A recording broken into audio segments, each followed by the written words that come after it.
This program features live coverage of an African safari and may include animal kills and carcasses. Viewer discretion is advised.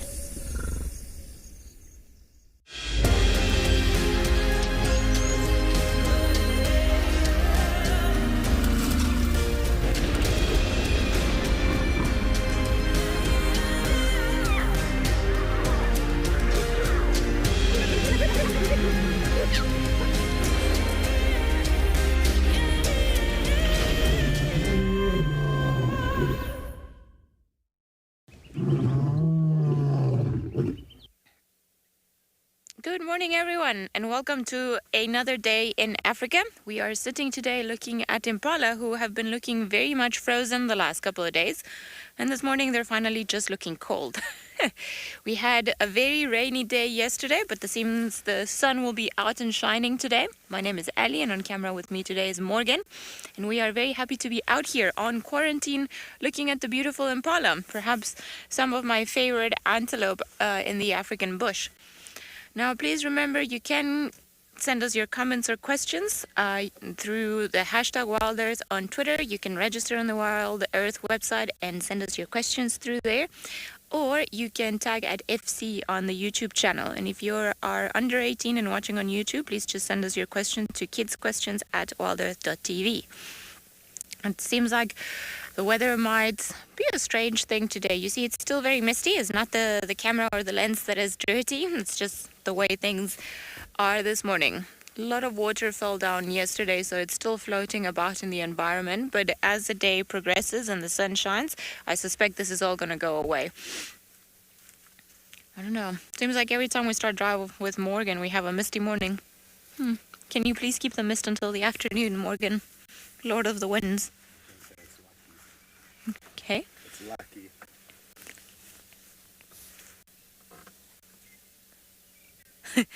Hannah Marie, we're also hoping for any sightings, to be honest. Yesterday was a very quiet day. As we said, the weather affects all of the animals' movements and what they do, and it was sort of rainy the whole day, so we didn't get as lucky in Juma with some of the sightings, although it seems like Ngala and Pinda in particular had a wonderful sighting yesterday of leopards and black rhino fighting, which was really interesting. So we're kind of hoping now that the weather is improving and there are a little bit of cracks in the sky through the clouds and we can see some light, that we'll be able to find more things or any things. Perhaps go look for lion and leopard friends, see if they are around. And of course, Elton asked for an elephant, so we're going to try to see if we can find an elephant. There's been a nice herd of bulls that's been hanging around sort of the northern parts. So maybe we'll be able to get lucky with them. For now, we're just going to head in this direction and see what we can see over there. Let's see what the weather is going to be doing today and find out if we're going to freeze or not.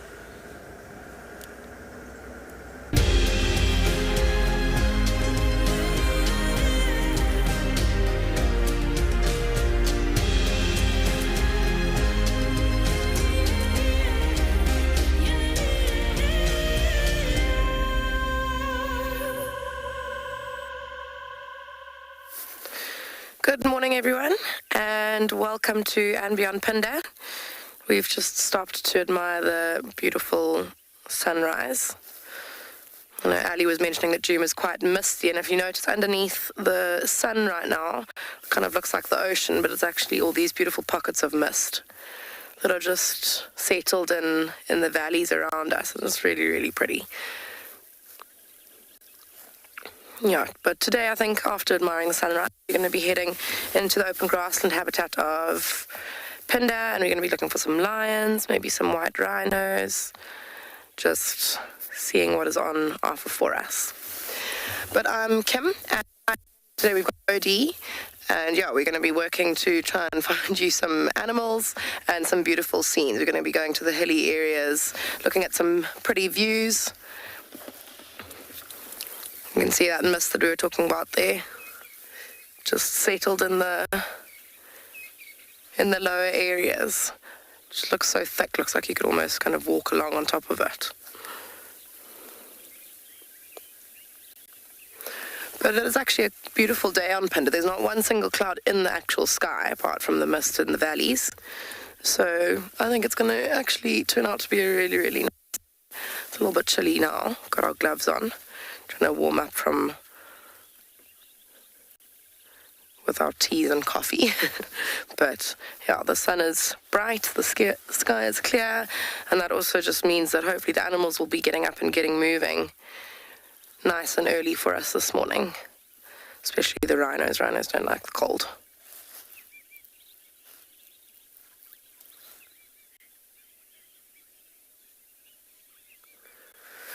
Yes, Neo, it is a really, really gorgeous sunrise, and that's one thing that I just love about working in the bush, is managing to watch almost every single sunrise. It's pretty special.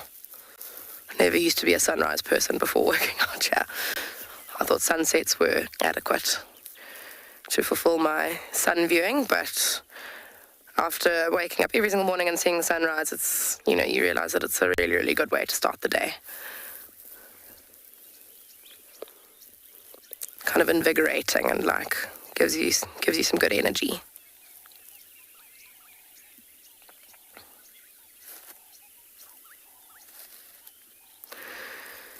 So I hope that this sunrise has given you guys some energy to start your days with, but we send you back to Juma for now.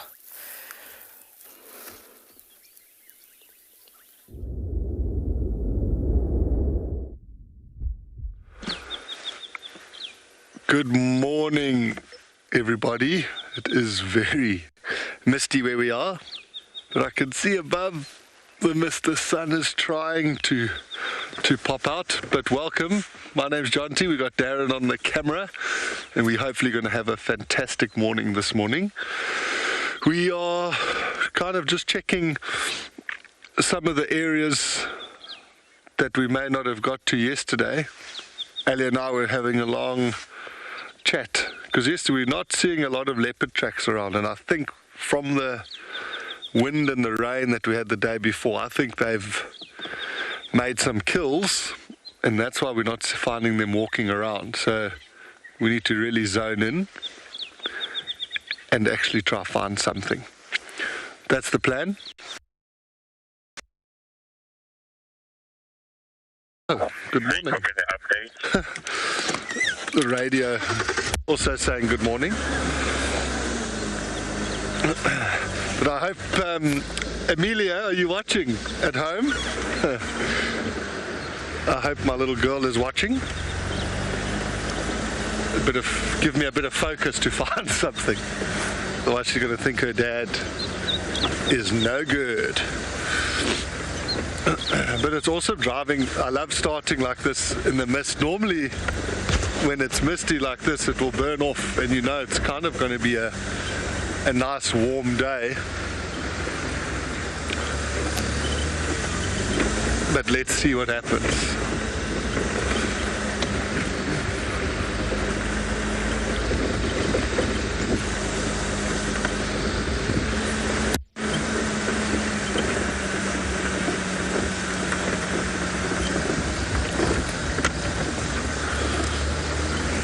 I think we'll drive up, check the boundary, and that's where we're going to start our search this morning.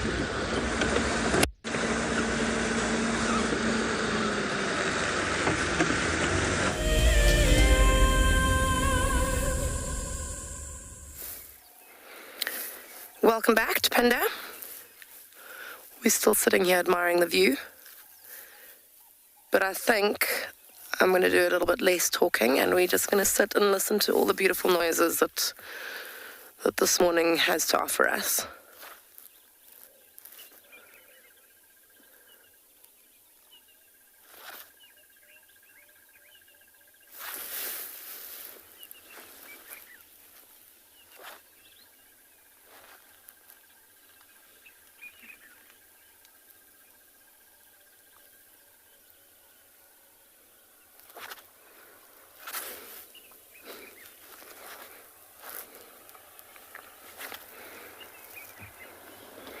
I'm sorry, a car is going to drive past. I feel like at the moment, every time I try and do a nice, silent, listen to the bush moment, we have the noise happening.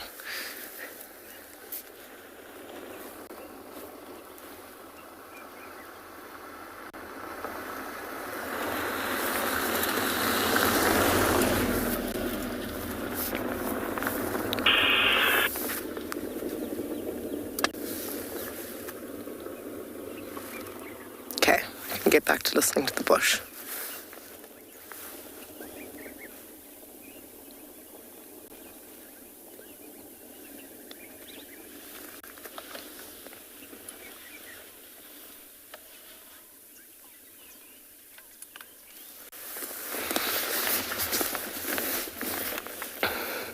Yesterday we were chatting about Tabankosi Mountain. We had a beautiful shot of it with the moon last night. So there it is, from a different angle with the sun shining on it, lighting up the rocks and the aloes.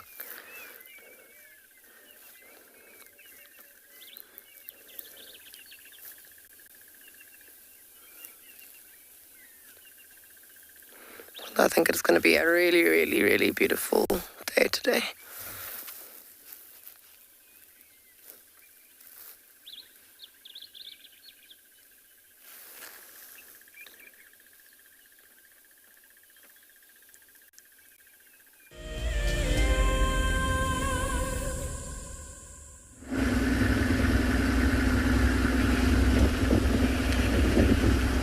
Yeah, so we are on our bumble this morning, hoping for anything really that we might be able to find while we are bumbling. And yeah, a very good morning and warm welcome to andBeyond Ngala. My name is Marcus, and joining me this morning on camera I've got Johan.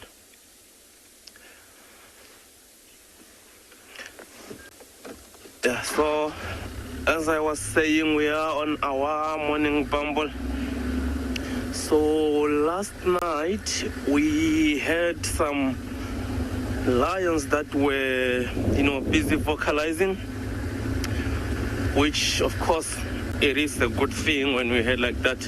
So it means that the lions might be somewhere in the property, because it did sound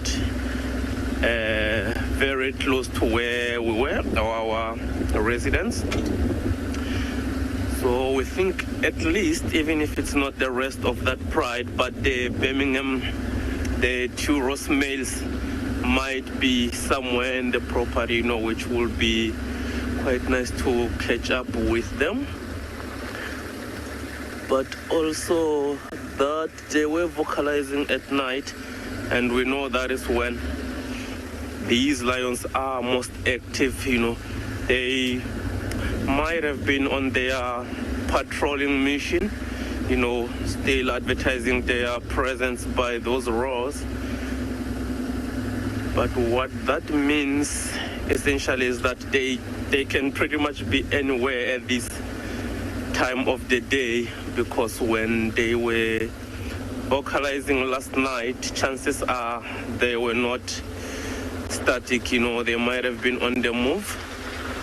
But yeah, we'll just have to look hard and also be on the lookout from the other different guides who are also out and about. So if someone does catch up with them, eventually we'll be able to know where they are, or get the tracks for that matter, which might indicate at least the general direction where they might be on the property. But of course we'll go check one of the water bodies, because that's also a very good starting point when you are looking for something, because of course these animals sometimes will go drink, or sometimes there will be stalking animals that will be going for a water body for a drink.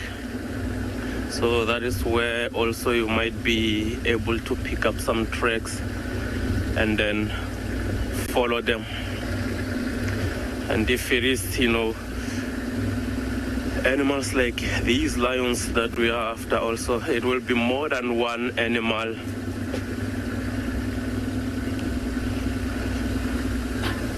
Yeah, so come with me on this bumble. Let's see what fruit it bears. In the meantime, I think JP would like to say hi to the viewers in Pridelands, so let's head over there.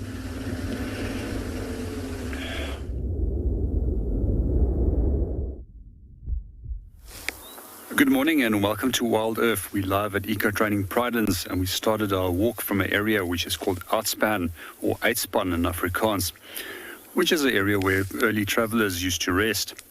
We are at the moment just waiting for the sun to rise and then from there on we'll start our walk. So my name is JP Leroux and behind the cameras we've got Craig. Just seems that the sun is going to pop out behind those clouds. We're just going to give it another minute or so. Our plans is to start our walk from here and to go and explore some of the areas which we haven't been exploring for quite a while. And we'll be out there looking for tracks, trees, birds and a host of other things. And hopefully an elephant or buffalo or two as well. In the meanwhile, we're just going to put the camera onto the landscape and onto the sky and see if a sunrise will pop up.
Good morning, Tim, and welcome to the show. With regards to your question, when is the best time for lions to go hunting? Statistics say that 96% of all their hunts actually take place at night. However, they do hunt in the daytime, especially in the winter months. But if it's warm, like the temperatures that we do experience in the Lowveld, in the summer months, which is almost immediately 30 degrees Celsius in the morning and going up to 44 degrees Celsius, they're definitely not going to be active. But you would also never say never, because quite often animals don't follow the rules and something as an opportunity might come past them in an area where they lie down and suddenly they might chase an animal for a short distance. But generally heat is a limiting factor for lions to make a hunt.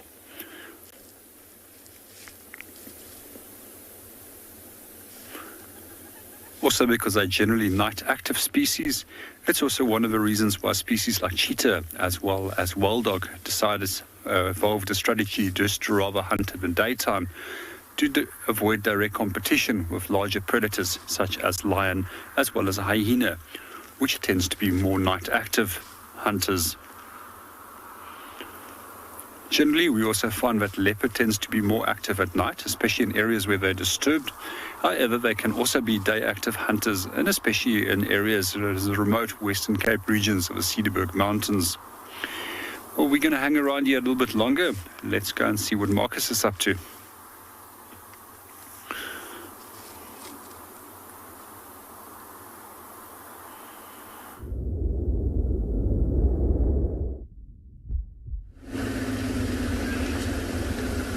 Yeah, so I am still heading to, inspected one of the water bodies this site to see if we will be having any luck of any predators or any animals for that matter. And yeah, I think we will be in that water hole maybe in the next 2 minutes or so. And then depending on what we get there, if we don't find anything, then I'll be making my way back to the central part of the reserve. And yeah, hopefully we catch up with these lions that were vocalizing last night, It will be beautiful also if it is maybe the sub-adults of the Birmingham Pride. might be the roast males. But yeah, whatever those ones were, if we can catch up with them, it will be very, very nice. Even better if they are on a carcass, which will give us a bit of action. But of course, at this time of the day as well, lions can still be on the hunt because it's not that hot yet, so they can still be on the move until eventually, they will rest for their day. Having been active at night also will sort of take its toll on them.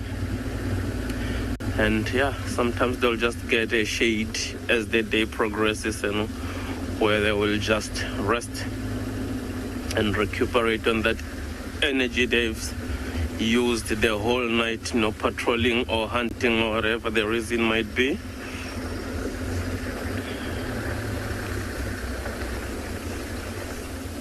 So this is that waterhole. And of course, other than the hippos, there isn't anything that I can see, at least for now. Meaning that even if they did come to this waterhole, then by now they would have been long gone. Yeah, so like I mentioned earlier, we'll be heading back central. Hopefully we'll pick up some tracks somewhere. So for now, let's see what Ali is up to in Juma.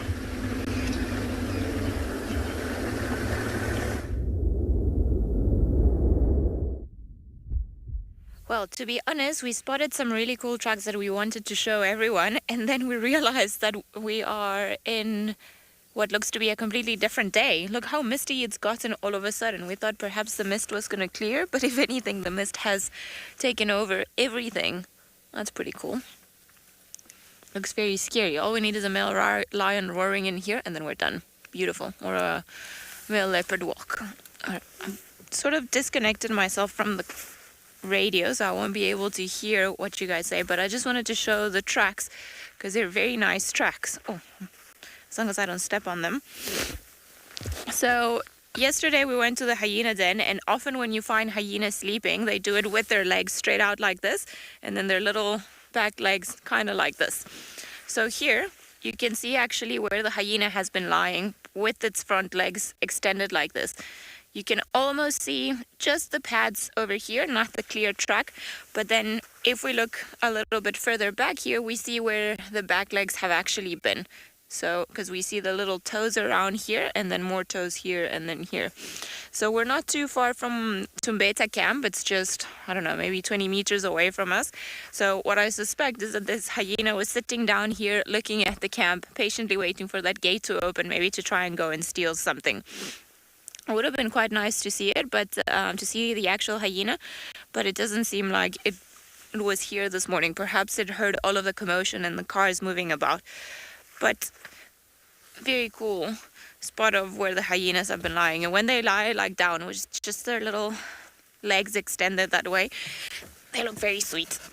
Alrighty, let me just try to plug myself in. There we go. Now, I really don't know where we're gonna go. Maybe we should go into the Molowati, see if we can find anything there. Morgan is wearing shoes today, so he's prepared for the cold.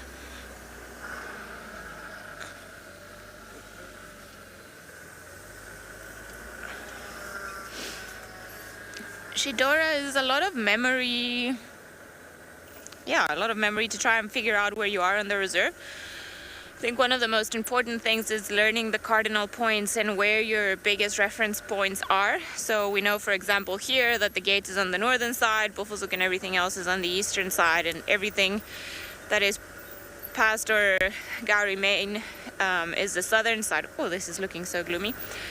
But so when you start guiding or driving in an area, the most important thing to first get to know are the boundaries. So you know that you cannot go out of that area, because either, you know, you get into the Kruger, you get into another national park or another reserve, so you don't really want to go where you're not allowed to.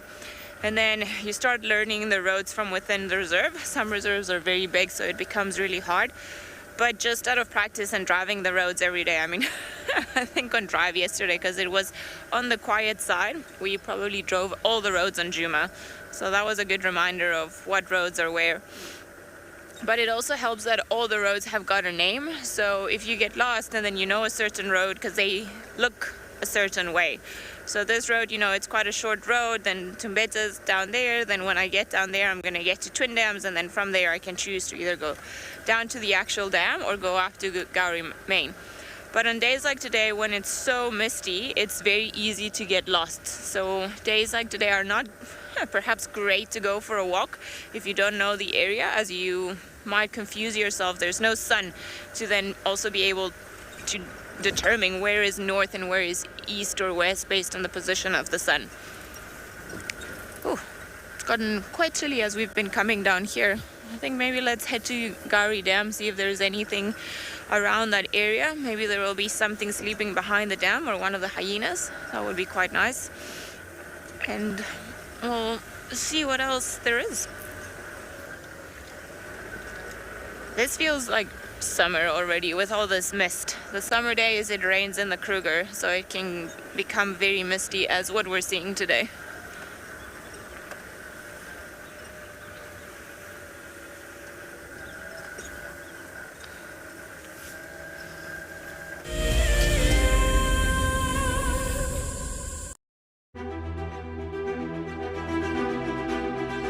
My name is Nomfundo Ndlovu, and I'm the Senior Project Manager for the WISA Schools and Youth Unit. I'm a qualified horticulturalist. I'm particularly passionate about supporting schools towards working through their sustainability journey and towards food sovereignty throughout food gardening projects.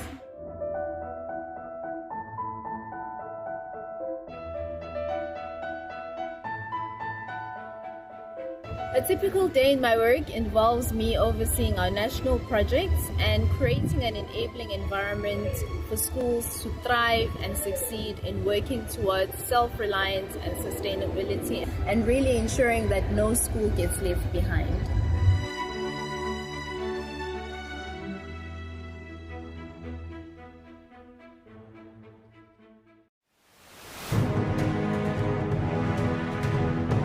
Being nominated to the top 5 and finally being here, for me it's an achievement. Tracks, I believe I did quite well, and the walk, and sometimes you often drag their feet forward. The storytelling as well. So yeah, I think that's where I see my strongest point. And then that was the opportunity of the scraping. I say the bedding and the call, definitely for me. It was quite a big challenge. Guiding is not all about the award that we have had, but in sharing the experience and continue to do what we have passion and love.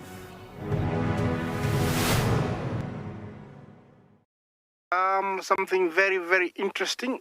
I didn't plan this, but this is a scene rarely seen. This is what we call a journey of giraffe. So beautiful.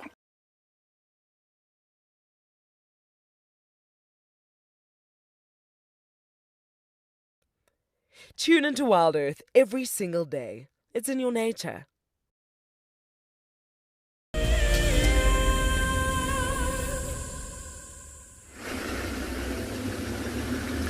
Yeah, welcome back to andBeyond Ngala. Everyone, so like I promised, we are going or heading back towards the central parts of the reserve. Still following up on those lions. No, there are some tracks that I saw back there, which are actually quite hard to tell whether they are fresh tracks or if these animals has moved recently. But you know, it is possible that there can be fresh tracks. It's just hard ground where we are at the moment. But yeah, regardless, they were heading towards this direction that we are driving to. And then there's a nice open area just up ahead where we'll just go have a look. Also, sometimes there will be some general game that side, which of course these lions would be after. So for now, I think, yeah, we'll just be looking hard, especially if we get to an area that is a little bit soft where we can be able to tell whether or not those tracks that moved here were look recent, you know. But so far, other than those tracks, we haven't really seen anything. We haven't had those lions also vocalizing,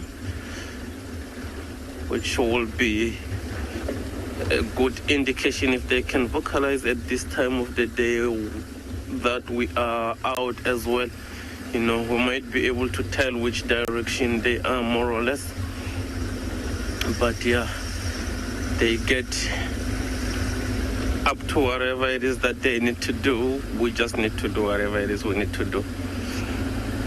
So they are not really bothered by us finding them. We, on the other hand, would really, really love to find these lions.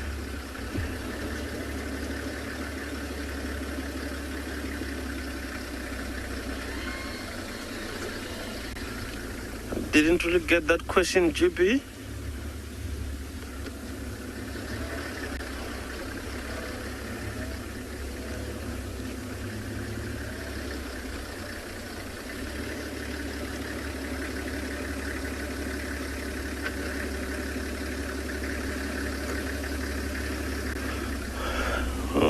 So GB would like to know if there are animals that lions would not eat. Interesting question, GB, there, but not that I know of, you know. Lions, like many other predators, are opportunistic, so they are not really that fussy, you know. So like I always say, sometimes it's not more about the taste of whatever it is that they take down, but it's just more about these lions feeding for survival, you know. So they are not picky. Whatever comes next, they will just go for it. So yeah, like they will eat anything really. Lions will eat anything available to them. Hopefully these lions as well that we are looking for, you know, have caught something somewhere.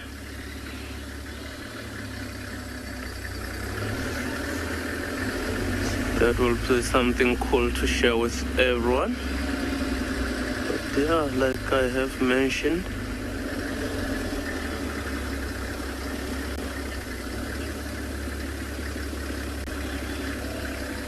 yeah, so while we're still hard on the tracks of these lions, I'm gonna send you over to a very good friend of mine in WZita, Jonty, who's ready for an update at Juma.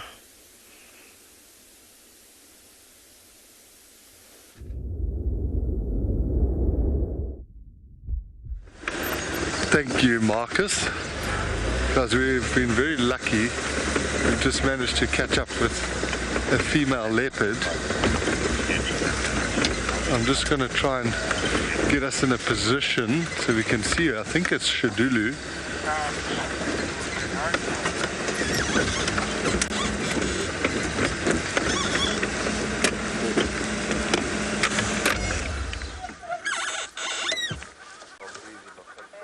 So she was just trotting now and sniffing around, so I don't know what exactly is going on. We were following tracks of a male leopard not far from here, And Fanwell, one of the other guides, spotted her, but she definitely looks like she's on a mission. It looks so cool in the mist.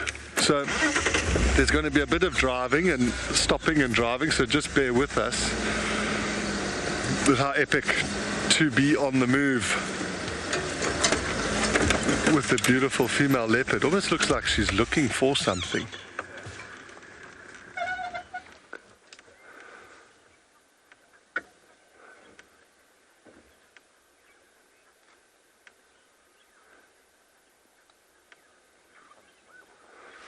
I know the view's not great at the moment, but because she's moving around, we're just going to sit still.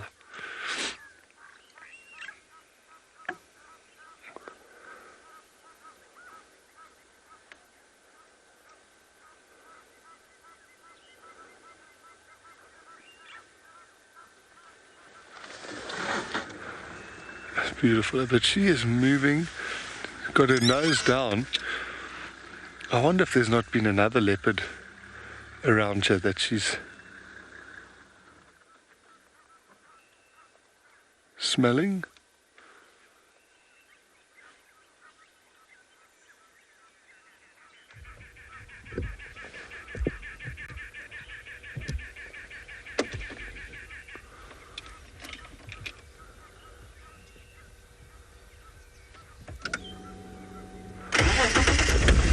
I'm just going to get us in a better spot.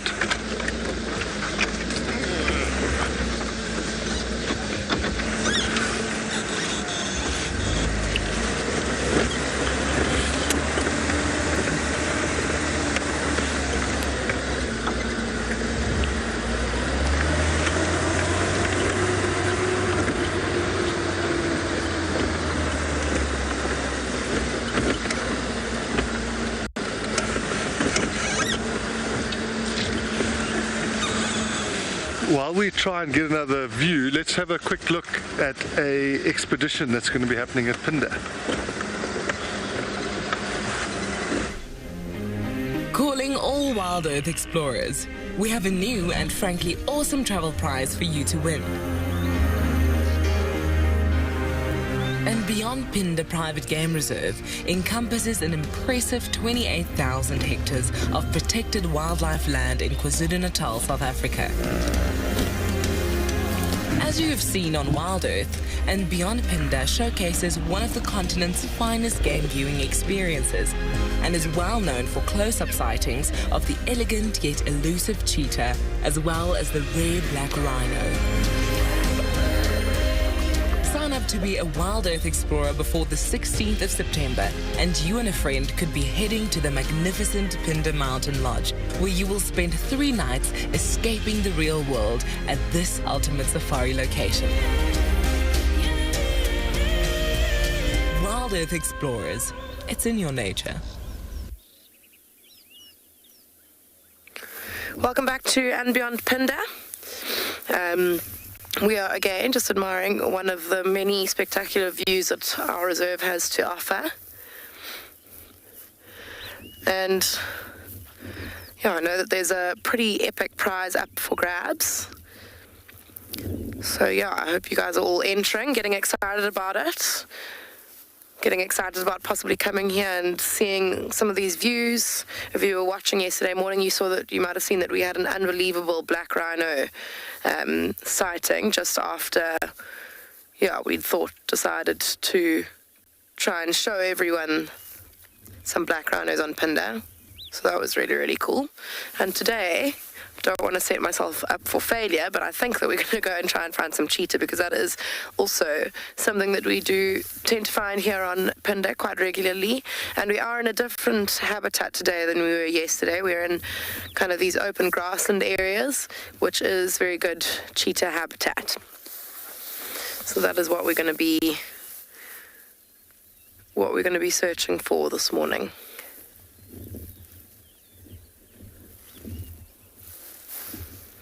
You can see it is a little bit misty over the side of the mountain, and it's quite interesting. This mountain range, which is the Lebombo mountain range, there's there'll be very different weather from one side to the next. It's much colder on this side of the mountain, and this weather will be more similar to what they are experiencing down in Juma, because it's kind of like the low veld, different habitat, different birds even, to what we get just on the other side. So even though it's very, very close, we, different habitat, different animals, which is pretty cool. And it is one of the things that makes Pinda so special, having this mountain range run through the middle of it and creating this diversity in habitat, which is why we've got so many different bird species and animal species. But yeah, just one of the many reasons why Pinda is so special. Number of different habitats that you'll see in a day driving around the reserve is very, very unique.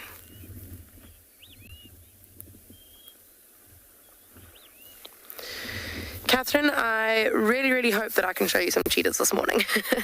There were reports of some nearby from yesterday, so we are going to head into that area and we're going to go and see if we can see any tracks or signs of them, or see if they aren't still there. So we will do our best to show you some cheetah. Not going to promise anything, because you can never promise anything in the bush. You never know what it's going to offer you or allow you to see. And that is what's so special. You know, it's not an orchestrated thing. It's just something that we are out here observing.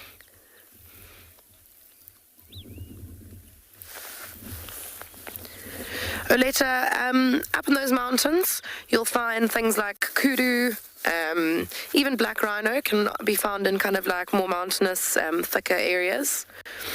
What else? Nyala.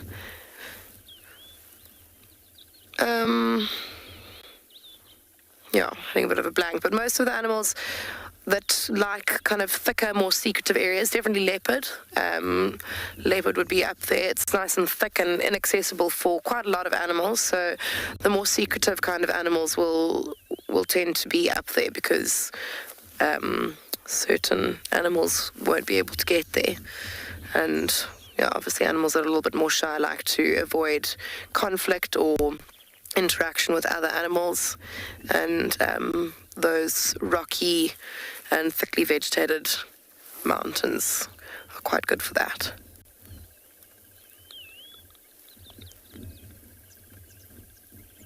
There are also quite a lot of like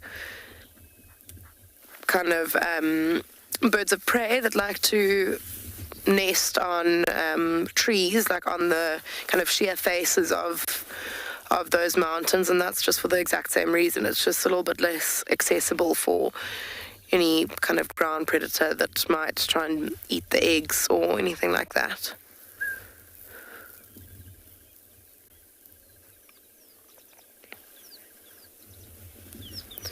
But I think that we are going to head down off of this little lookout that we're sitting on and go and start our search for cheetah.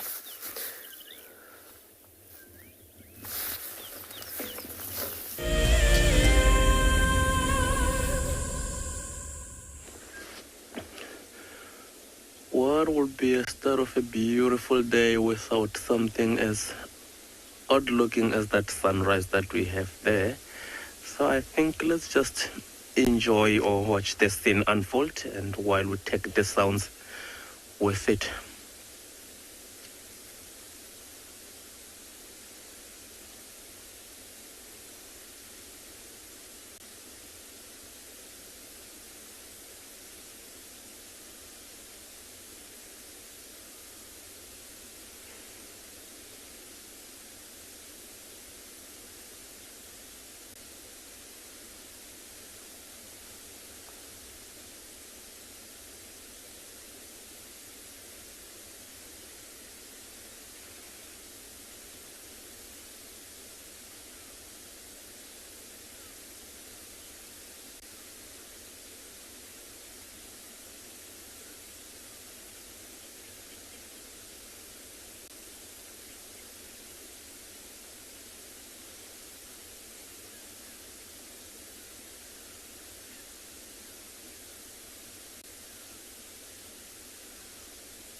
would you believe us if we told you that they were perching in a much better branch?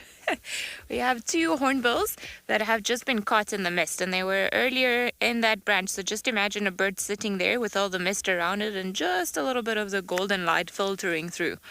It was pretty spectacular until they decided to, both of them, go perch in that particular branch.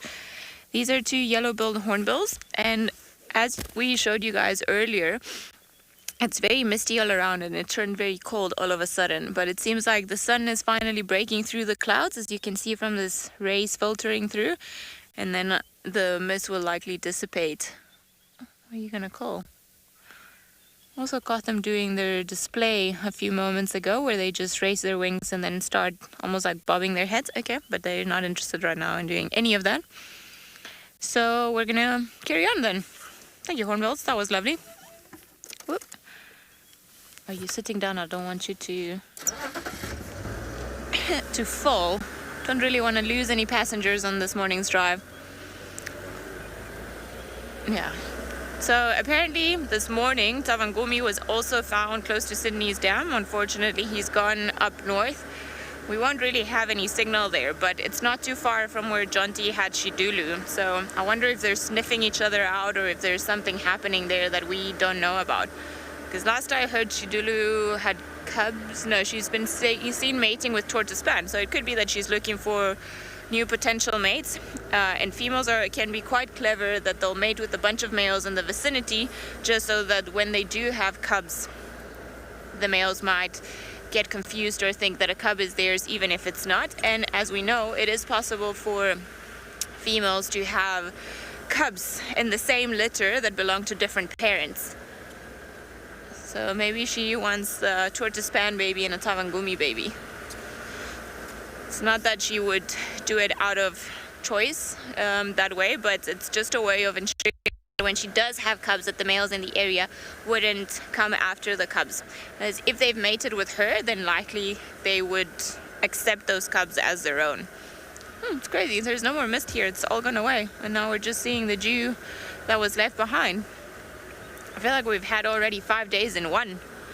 Maybe it'll get quite hot for the end of drive and we'll see some ellies coming somewhere for a drink.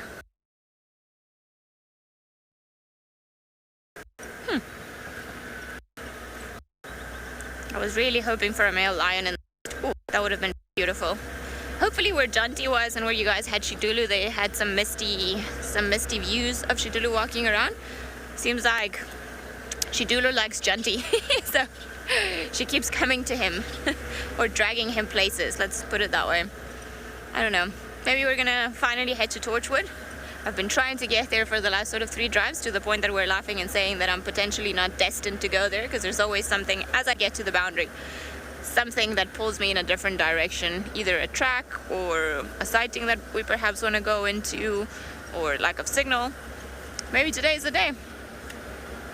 All sorts of new possibilities.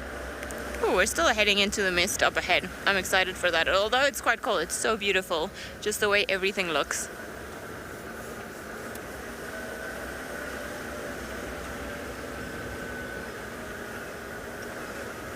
Ooh, seems like Jonty is indeed following Shidulu in the mist, so let's head over to them and have a good look.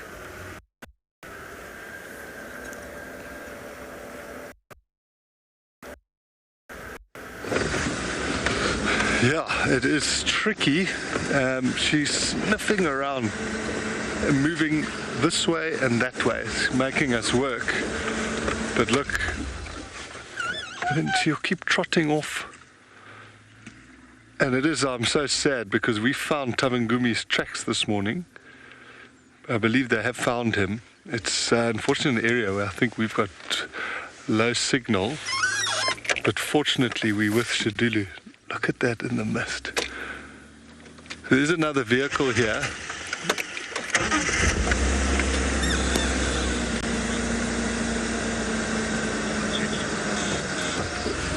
Sorry, that that last comment broke up. Oh, yeah, James, it is so good to see her. We're trying to just figure out what it is she's up to. She's walking around, you can see her nose is on the ground. She's sniffing around. She was calling a few minutes ago, which is always fantastic to see or hear.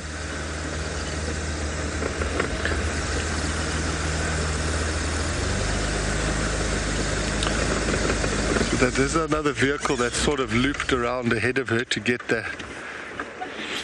get some shots of her walking towards them.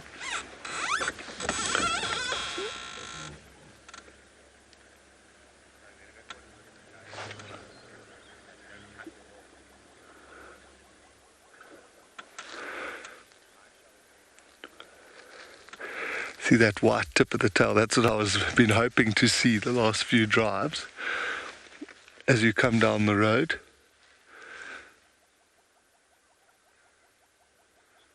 It's interesting to try and to see this behavior.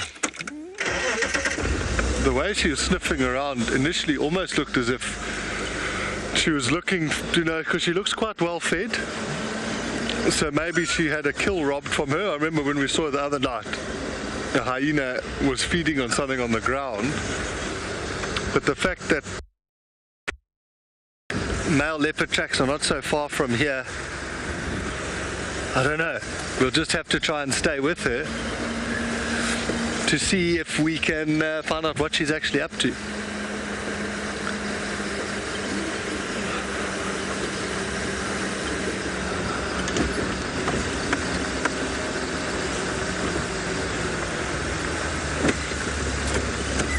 While we stay with her and try to figure out what she's up to, you're going to head over to JP at Pridelands.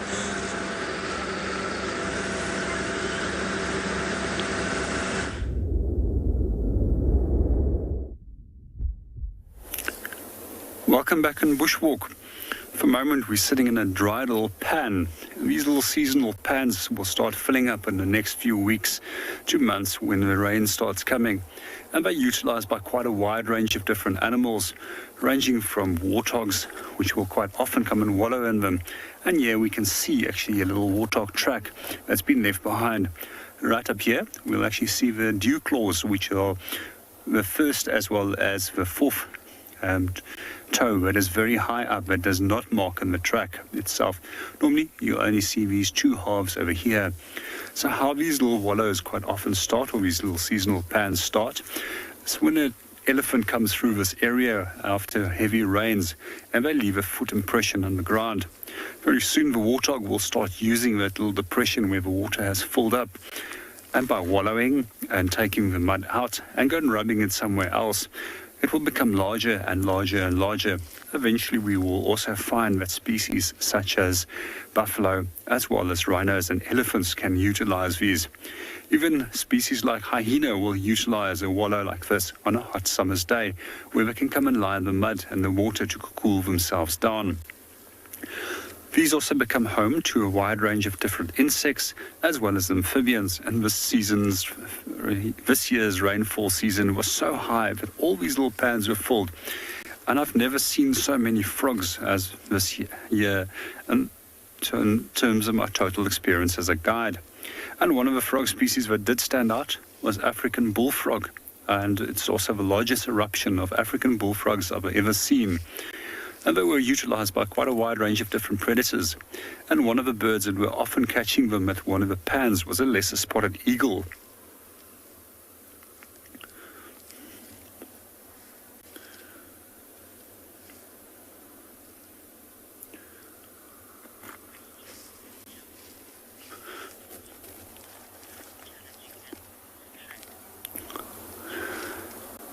Good morning, Joe, and welcome to the show. And for regards to the question, what is the most challenging animal to track? It's probably a leopard, if I would put it down to that. But also the terrain will determine how challenging it will become, as well as the soil type will also determine how challenging it can become. In some soil types, it's fairly easy to track animals because the foot impression is left fairly clearly in that soil type. And other soil types, like in granitic soils, we don't often have a clear footprint that's left behind. One of the easiest type of soils to track in is actually basalt, which we find up in the eastern half of Kruger National Park and to the northern half of Kruger National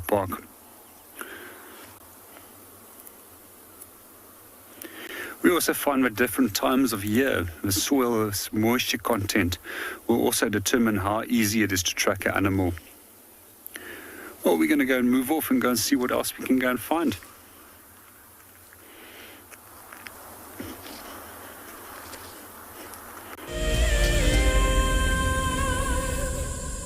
Hi, we are Yaku and Milani. We are from Gauteng in South Africa. We started watching WildEarth last year during the level 5 lockdown, and we've been watching ever since. Being in nature is one of the greatest feelings. We absolutely love it. Our favorite thing about WildEarth is that the concept is so amazing. We have the benefit of having a wildlife safari in the comfort of your home, especially when you're not allowed to go out. Being part of the Wildlife Explorer program gives us a sense of giving back and contributing to nature. It just makes us feel good because we love it so much. We are so excited to be visiting Ngala. It is obviously, I think for most people, an absolute dream to visit the Masai Mara. We can't wait to go. Thank you very much for this amazing prize, WildEarth.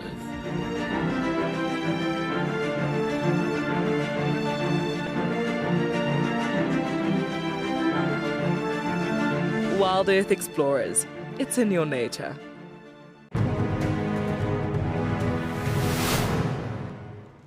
We got there, he had probably moved a couple of hundred meters down the river and was about 10 meters from this causeway. So I radioed the lodge quickly and just asked them to bring a land cruiser around and some tow straps. So we thought we were going to try be heroes and save this giraffe. And now a big bull, probably over a ton, he's a big unit. Got the tow strap one side of the giraffe and managed to get it around him with the boat, and the other edge of the tow strap obviously back onto the bank. So we made this U around him because he was lying quite close to the bank. And we put that land cruiser in low range and we just gave it hell and pulled that giraffe, and the tow strap slipped up and we thought, oh no, it's going to slip off the top of the head, and it caught on his ossicone's top.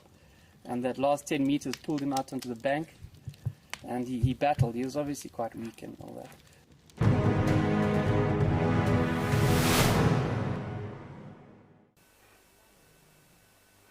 This is a battle of two great carnivores of the African wilderness. Whew. Whoa! You don't want to be under those jaws.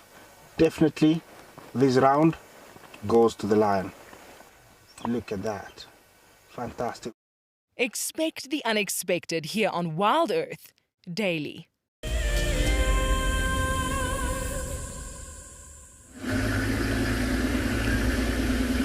Welcome back, everyone.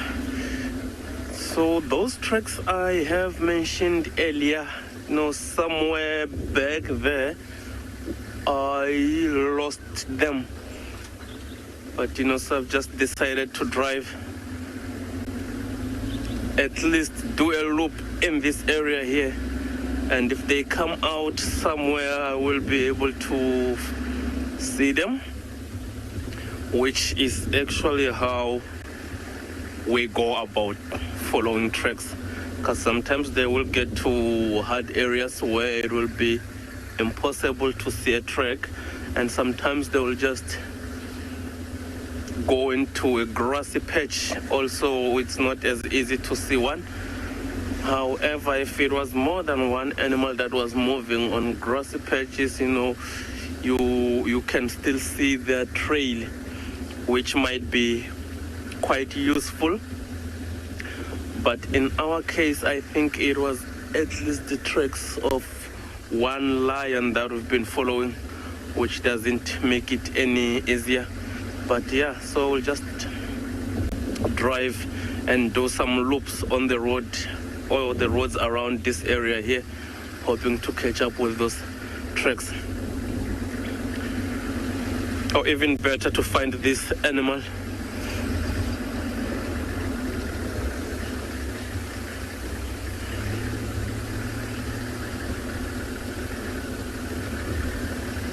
Well, I do agree with Safari PT. It does look a little greener. However, these trees that you see with all the greenery here, it's those magic guaris, which, much as they're green like this, they are not very nutritious to these animals. However, that being mentioned, you occasionally see some animals feeding off these trees, but yeah, not a lot of them, I must say. So these are some of these trees that the, territorial animals, while they are moving and scent marking, mostly will scent mark on, especially these ones close to the road here.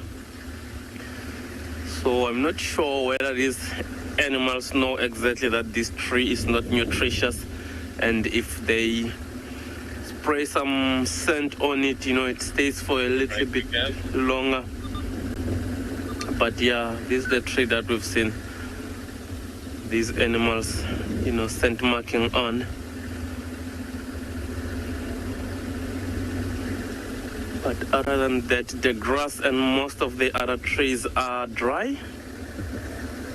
However, because it's now spring, some of these trees are starting to flower, which giraffes love a lot. Like we've seen them on some of these combretum tree species.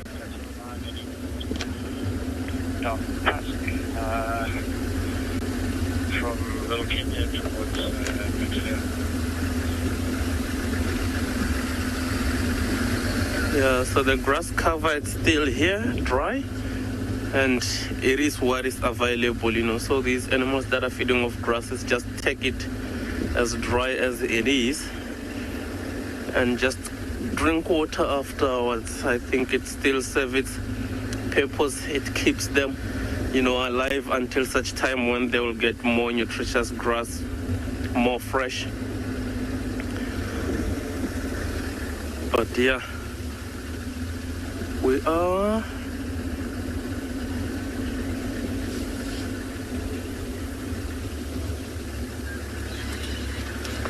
so while we are still driving our loops, I'm gonna send you back to Ndabezita, still following his leopardess.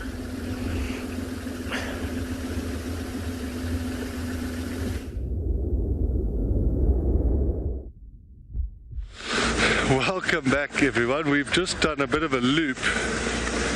There, I can see the car. Shidulu is making us work. She's zigzagging all over the shop. We're now actually a little bit closer towards Sydney's dam, which is where Tavangumi was found. So I'm just trying to loop around. She should be coming from this direction here now. So keep your eyes peeled. Darren's going to have to be fast on the camera, but I'm sure we're going to get a look at her. I would love her to sort of come and stand up on a termite mound. Oh, I've just got to figure a way through here.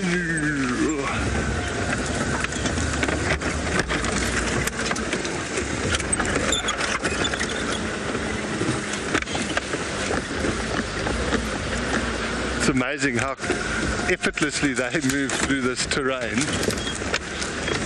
I mean, Rusty's pretty good, but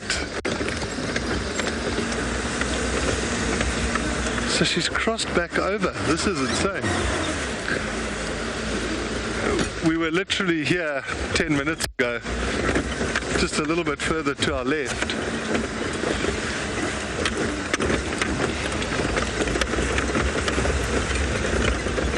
Okay, let's see.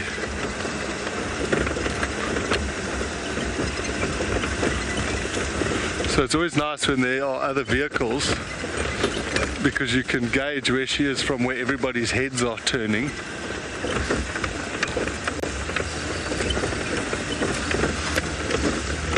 So the way they're driving, it looks like she's still walking. I just want to do a sort of a slightly bigger loop to get ahead of her so we can have a longer view when we see her.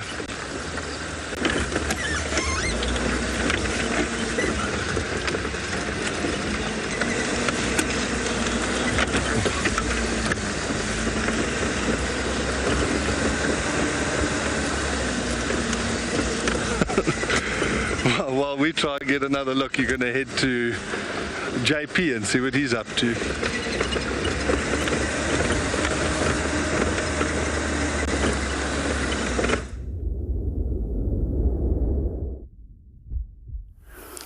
Welcome back on Bushwalk. We just located on a Nyala bull. Let's see what he's up to. Every now and then he'll stop and eat a little bit. Seems as if he's in a bit of a mission at the moment. It's one of my favorite antelopes, actually such stunning antelopes as well. I personally believe that they're one of the most beautiful of all antelopes. And I just love that chocolate brown coat, as well as the crest of white hair on the back. Quite often when we do watch two of these bulls getting together, they quite often like to intimidate one another and push one another off, especially if there's a female that they're interested in. And you'll actually notice that they will actually raise their hair on the back, and they will stand laterally towards one another to show one another who's the largest and who's the most intimidating, eventually till one of those bulls back off and the other one wins the lady. There's also something that I find particularly interesting about them, and for the first time viewers that hasn't learned about Nyalas yet, is that the bulls and females are, sorry, just let me rephrase that, as the females are still referred to as a ewe and not a cow, although the male is regarded as a ewe. The male is regarded as a bull. So anything from here upwards, so technically a kudu from there on, will become a cow, and anything smaller than an antelope size than this for males will be referred to as a ram. We also see that it's one of the antelope species with the biggest marked difference between males and females, as well as young sub-adult males. And the young sub-adult males resembles the females. And that's believed so that they don't compete with, older bulls don't compete with younger bulls. So in the local language, the name Nyala actually means onion, because of the stripes that we see on the side, and that the animal looks like a cross-section of an onion. Good morning, Matthew, and welcome to the show. No, they don't have a rutting season, as in the sense of impala, but we do see that the males will start following females at certain times of the year, but it's not a competitive rut that we would see as with an impala.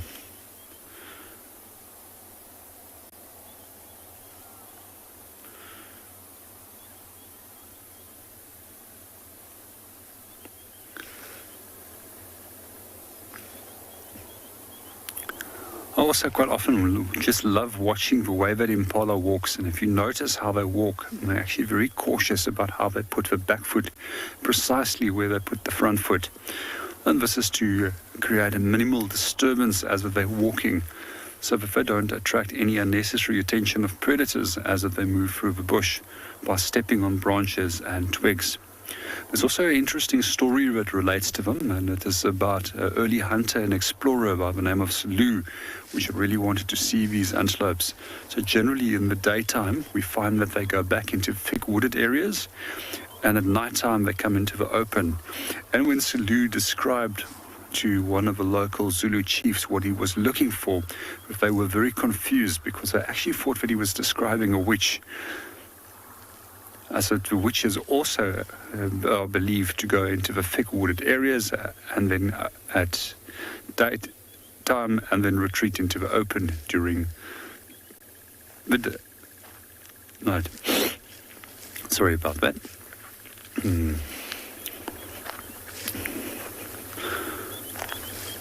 There's another animal that is also interestingly associated with witchcraft in South Africa, and that is hyenas.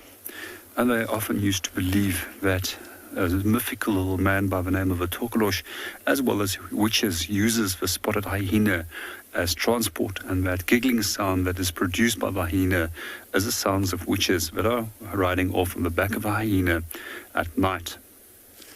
It's quite interesting if we listen to all the different myths as well as beliefs in terms of and superstitions within many of the African cultures.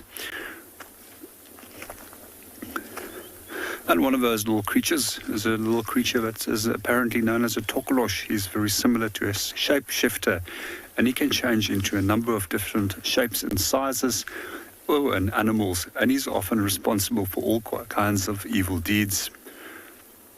Oh, Nyala has just been joined by another one. It seems that he's also just following the second bull, slightly smaller than the other one.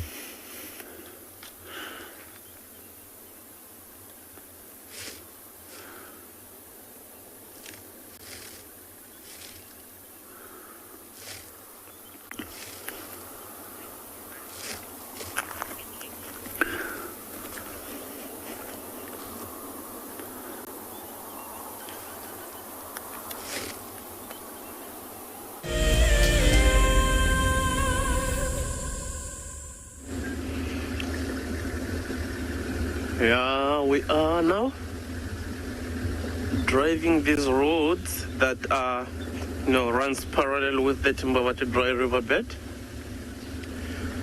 and still hoping for the lions we have been following up on, but with no luck so far.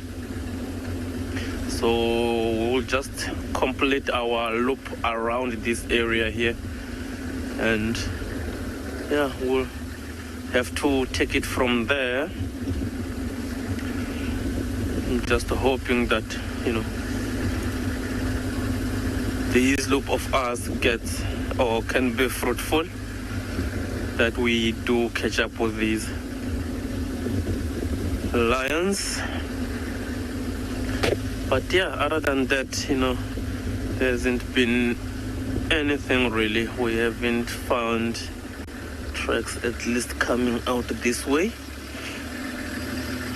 But that being mentioned, you can always miss out on the track, because you only human, so you can't really see great at all times. Sometimes an animal will just use hard ground crossover, and other times, you'll just be looking at a different direction when you drive past that one area that an animal is used to cross to the other side, in which case you would have missed that track. But here it is quite a nice, thick area. Even preferred habitat for animals like kurus or even leopards as well, because they will have a bit of cover, against threat, or even if it just means getting close to these other animals that they are hunting.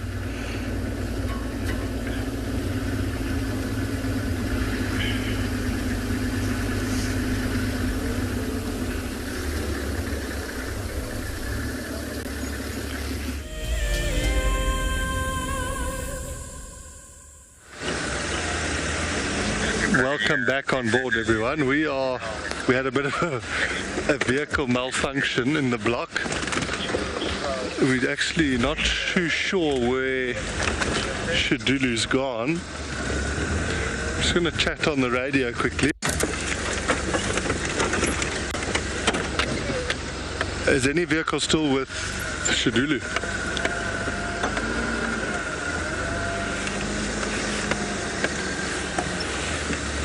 Check, dipping spots.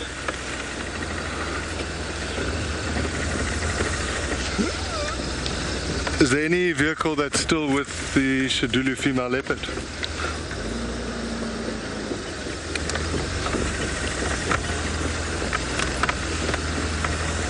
It's always so fantastic when people respond to you on the radio.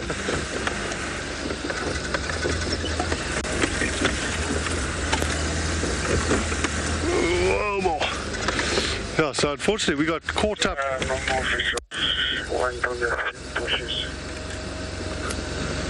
Okay, copied. What was the last direction she was heading?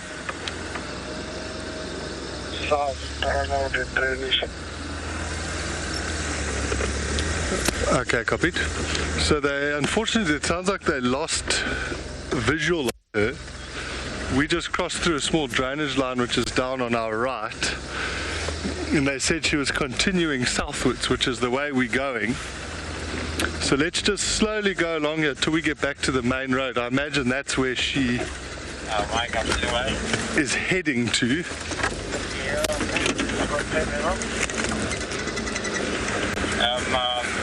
KLP boundary heading towards Big Dam. Yeah, Ray, that is for sure. She's tied us in knots this morning.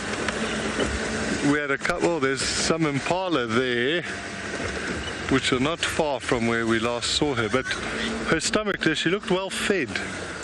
I don't know what her exact plan was. I'm just going to come through the gap here so I can try to show you the impala. They might also help us, you know, if they spot her, they might alarm call.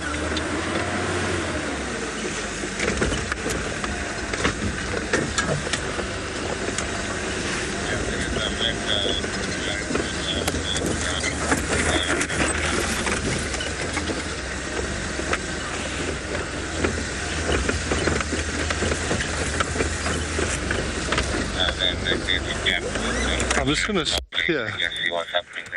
So you'll see, Darren's going to frame it up. There's the impala.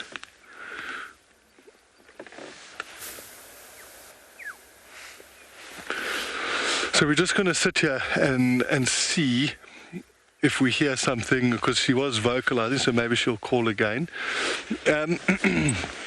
So leopards are mostly solitary. The only time you'll see them together is if they're mating or if it's sort of a mother with cubs, but more and more in reserves we're starting to see more and more behavior where sometimes you'll find the male leopard with his cubs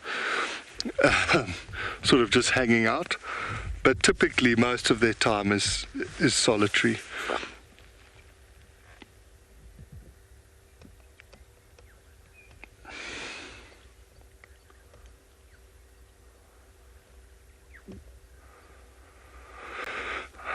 I almost seem to think her behavior was for another leopard. The way that she was walking and scent marking and then calling, and then, I don't know, she seemed to want to go back where she had come from, back towards the west. Whereas I think if she was following Tavangumi, at the western side of the British line, it's much better. She would have sort of followed him. Yeah, I'm leaving one station with my daughter Ingwe. Yeah, Mike is in charge.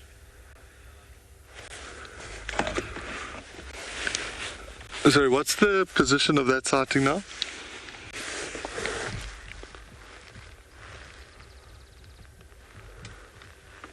Yeah, Jonty is Tavangumi, just at the southern side of Sydney's Dam, inside the British line with Malabamba. So yeah, it's going to be one move for us because there's another cheetah plane vehicle in and Mike is inside. Okay, copied, no problem. So I don't know if you heard that update. They've followed Tavangumi, and it sounds like he's actually got a kill where he is. So like I was saying, where we first saw his tracks, it didn't look like he came from this side. So I wonder who Shidulu's following.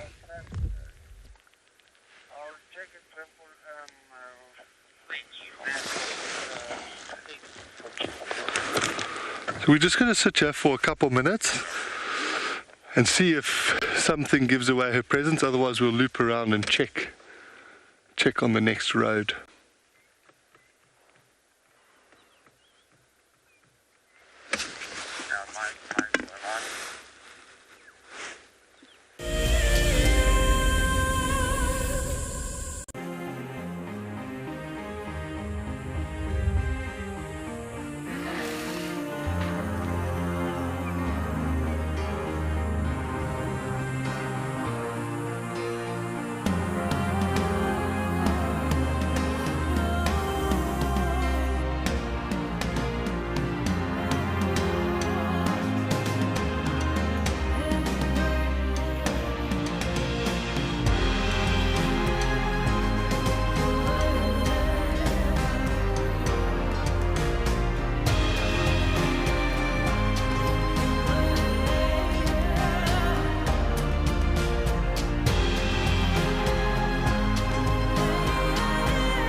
the scrap here collected a dry grass, put it next to the waterhole as the hippo walks down during the warm of the day to drink the water.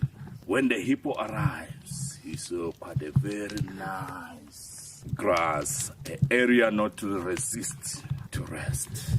And when the hippo went down to drink the water, and when he finished the water, he just lied down on the grass.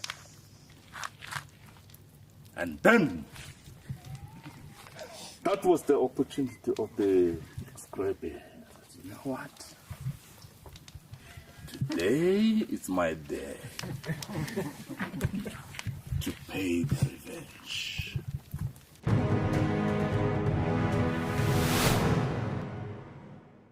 Looks like it's a very difficult climb because every time it tries to climb, the ground is breaking, so it slides down.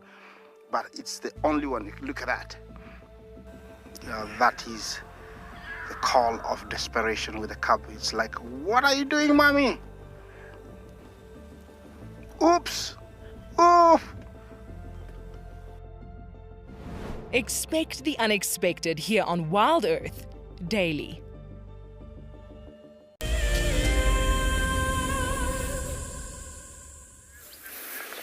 Welcome back.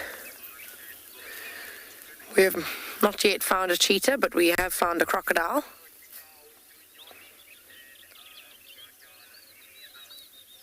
Also a very, very cool predator, but unlike the cheetah, crocodiles are not endangered.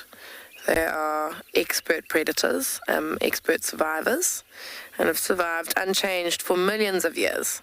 There's absolutely no need for them to change because they're just so successful at what they do, which is pretty cool. But here we have for you yet another pretty view.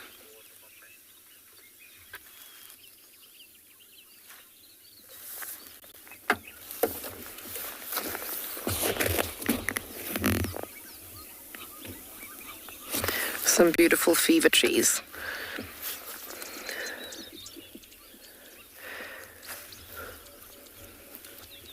We do get quite a lot of fever trees around Pinda, and if you notice, these fever trees are all based around water, and that is kind of generally where you'll find fever trees. They'll be in low-lying areas or old kind of water systems, maybe possibly dry ones, but places where water will sit often.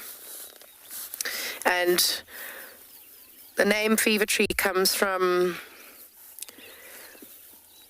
well, they used to believe that that fever trees were the cause of malaria because they were always around stagnant water, which we all know is actually the cause of malaria. The mosquito larvae breed in stagnant water.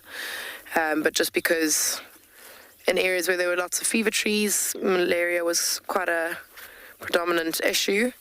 And the fever trees have this kind of powdery yellow powder on their bark, and the communities surrounding these areas used to believe that powder was the cause of malaria, and that is why they are now called fever trees. A very unique looking tree. And the other interesting thing about the tree and what gives it that yellow or greenish yellow bark is that they actually have chlorophyll in the bark, so that most plants just photosynthesize through the leaves of the plant, whereas fever trees are able to actually photosynthesize and create food for themselves using their bark as well. A very interesting tree overall.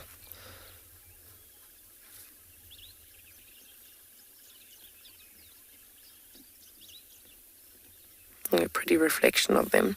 It's quite a quiet watering hole, so the reflection is nice and undisturbed.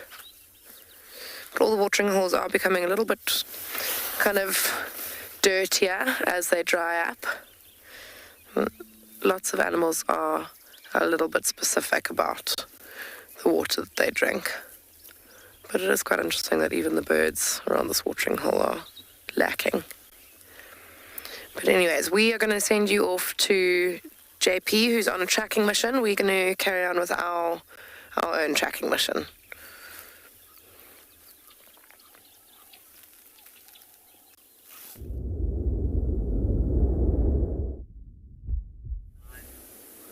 Welcome back to Bushwalk. So far we've been asked quite a few questions about tracking this morning. And when it comes to tracking, we always want the best possible light to actually look at a track. And we'll normally put the sun between ourselves, or the track between ourselves and the sun, so the sun can light it up. In this case, it's overcast this morning, so we're just improvising by using a torch. So I wanted to point out this lion track over here. It looks like a young male that's come through here. And if we look at the toes over here, they're much more rounded compared to the oval-shaped toes of a female. And with mature big males, this becomes incredibly round toes. Here we go. There's the back part of a pad, and typically of cats, 1, 2, 3 lobes at the back, which separates them from hyenas as well as from dogs. Another characteristic which we can always look for is at the tip of the toes. There's never nails. We're just going to take you a little bit further. We wanted to show you something else really left behind. You can see he's stopped right over here and has defecated. And unlike the norm of having incredibly dark coloured dung, he's also had a large amount of calcium in, which allows for much lighter coloration to the dung over here. You can also, if we closely look, see a large number of hair that's also accumulated inside the dung. So when it comes to lions, they do like to mark their territories, and they spend a lot of time doing so. As I was asked yesterday, when do they mark and how do they mark? And one of the methods is by means of feces as well as spraying urine. So quite often we will actually notice males walking up to a bush, lifting the tail, squirting some urine, and then kicking the soil and then moving off. We also find that they've got interdigital scent glands between the feet, which also leaves a scent on the ground by which they can use to find one another. Sometimes we'll also notice that they will claw on the side of trees, where they also deposit that interdigital scent gland. So we're going to move on and go and see if we can find any other signs of our lion. And let's go and see what Marcus is up to.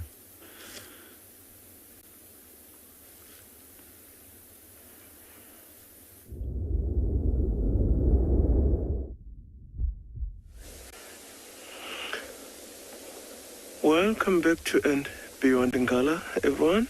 We have just come across that giraffe that looks like he is enjoying the view of us, as you can see there.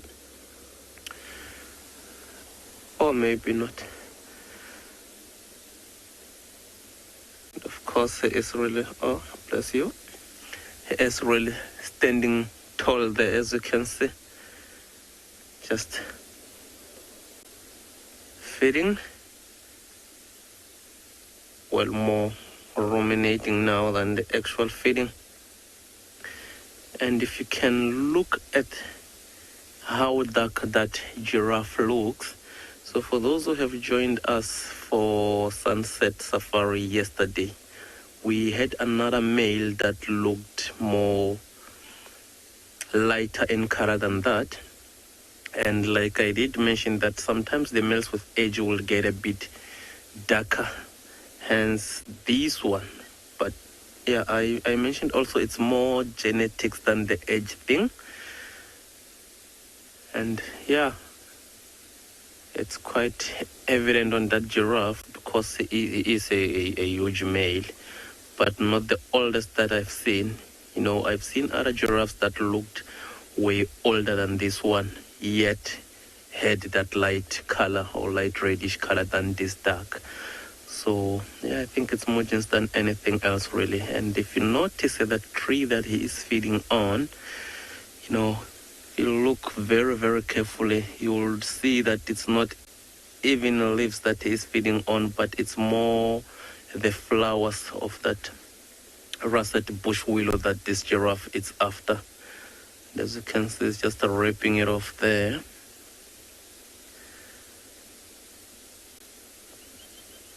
It must be nice being a giraffe. See how high he's feeding off that tree, you know. Because I can promise it's not a short tree, that one. It is rather tall, as you can see there. But because of that advantage, you know, he is able to reach high up that tree. and then just have his breakfast there.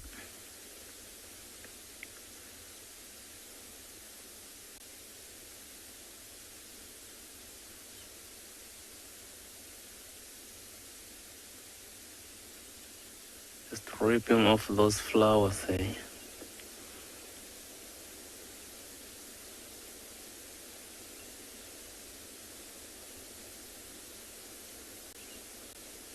And just look how that pale color of the ears stands out.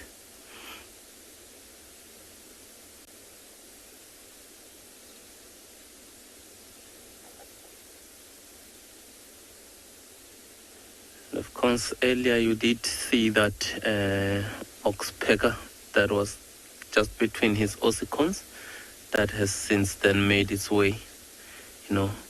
However, there is also a fork-tailed drongo right down below on that tree that this giraffe is feeding on.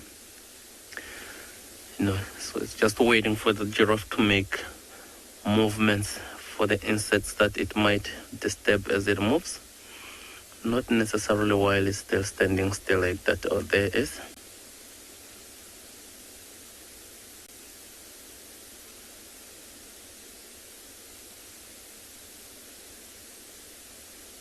Very beautiful fork-tailed drongo. And of course, that is one bird that, you know, can mimic a whole lot of other bird species. That's the fork-tailed drongo specialty, of course.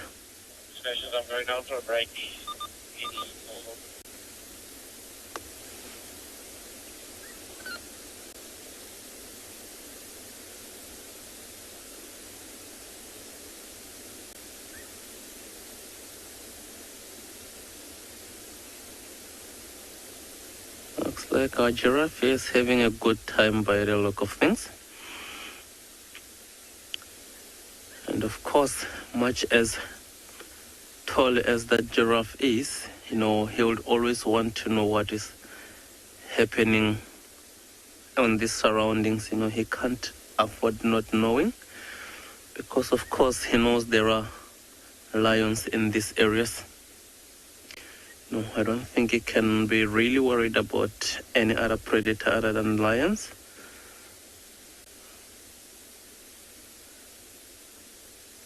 There's that majestic walk.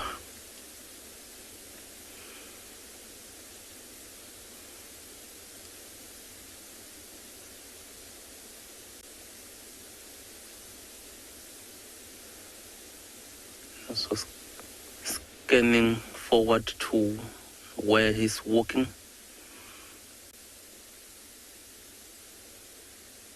Also walked a little bit further away from the tree so that at least his view is not blocked in any way, you know, so he is able to look.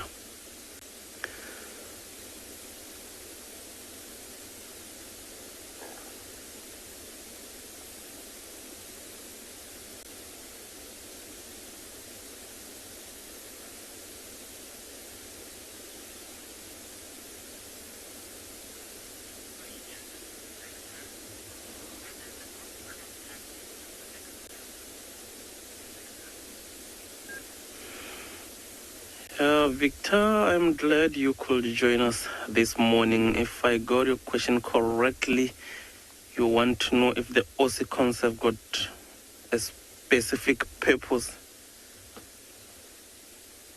Yeah, Victor, it does, especially to these males, as you see there. I'm not sure if you can see right on the tip of those ossicons how bold it is. So most of these males will be that bold, you know, because they fight with these ossicons.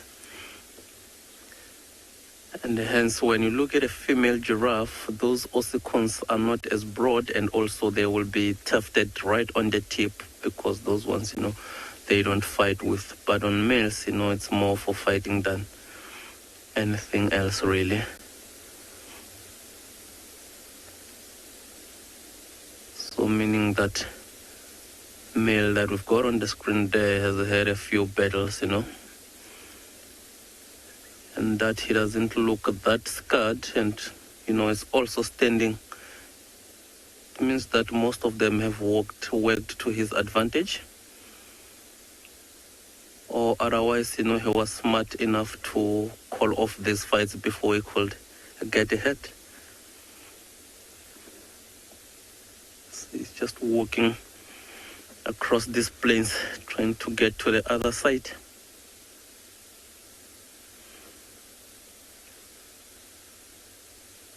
And then, as you can see, stopping every now and then just to scan their surroundings, which is quite smart of him.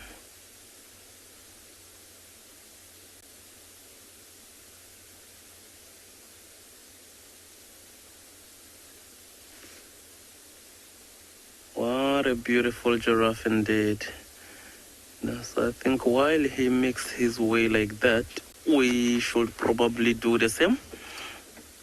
Try to see if we'll catch up with any of these predators we are after.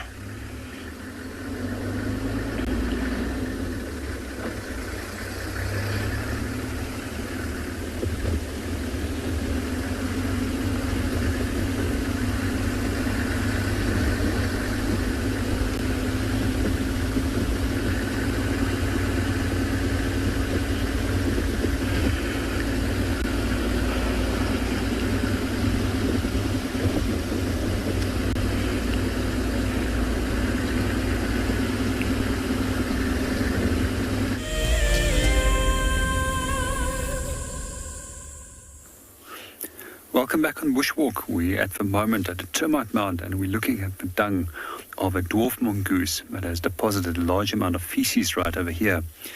And these little guys were most likely sleeping in the shafts of this termite mound, using the heat of a termite mound to keep themselves nice and warm throughout the cold winter nights. We also often find that they will deliberately stand on the eastern side and defecate on the eastern side of a termite mound in the mornings, and that's just simply to sun themselves up before they go active. We also quite often find that sometimes they actually get forced to become active, and we find that there's two species of hornbills that will specifically come and wake them up. These are yellow-billed hornbills as well as red-billed hornbills, which will start calling down these shafts and encourage them to go and start and feed. Because as they feed, they disturb a large number of insects, which is then caught by the hornbills. And in return, the hornbills keep an eye open for them and warn them of any approaching dangers. Something else that we've also noticed on this tree is a ufika, which is like a little egg case for a praying mantis. It's full of little eggs, and those little eggs will hatch, and the tiny little mantids that are up, which will rise from there, we'll often notice that their tails are curled up. And it's believed that they imitate the behavior of scorpions, so that they are left alone by more dangerous little predators that might try and catch them. In general, I find praying mantises to be quite interesting in terms of how they mate.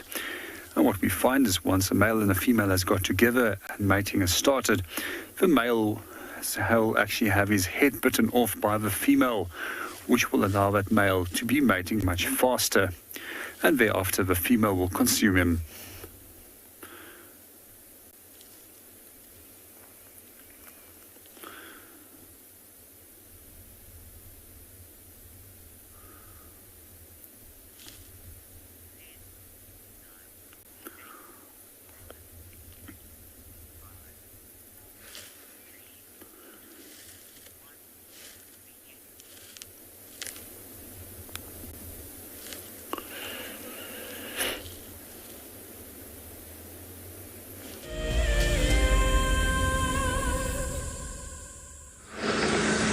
Welcome back, everybody. So we've been sitting here for the last few minutes just hoping that we would hear some, like a bird alarming or a squirrel or even Shidulu herself to maybe make another call, but we've heard nothing. But one of the vehicles who was with Tavangumi, where he was, said he all of a sudden just started moving straight south towards where we kind of waiting. So I'm going to try and go to where they are, because maybe these leopards are going to meet up, and that would be awesome.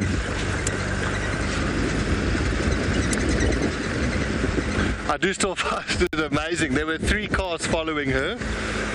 We had a car crash, and then the guys, you know, she went into a bush and then whew, vanished.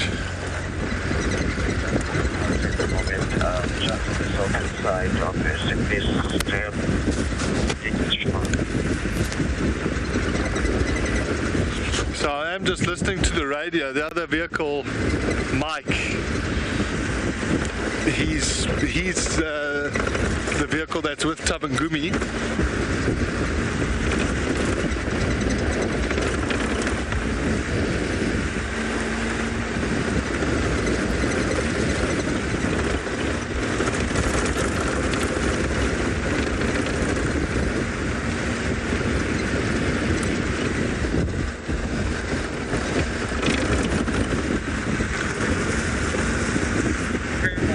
Malcolm, it's oh,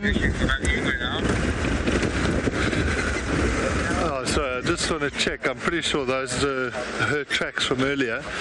So normally it will be around 2 that's where they kind of go off. Sometimes males it's a little bit longer. They tend to stick around a bit longer. The females sometimes become independent a bit sooner.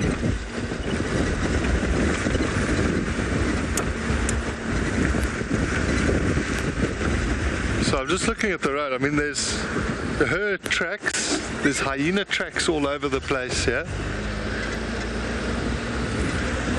I wonder what was going on last night. Yeah, that one leopard I was talking about yesterday, she was sort of forced into independence. I think she was 12 or 13 months, and she made it from there. That's probably not the norm. It's definitely closer to around 2 years.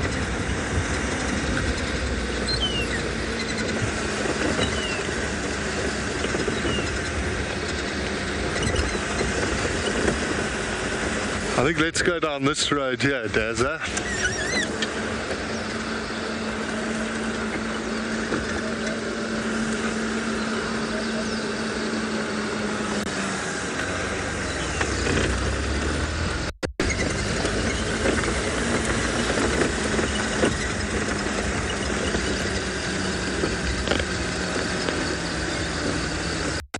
So I can see up ahead, that's where Sydney's or Baobab Dam is. That's where Tabangumi was, and they said he came away from there heading south, which is towards us here. I might just switch off and listen again. Let's see if we can hear.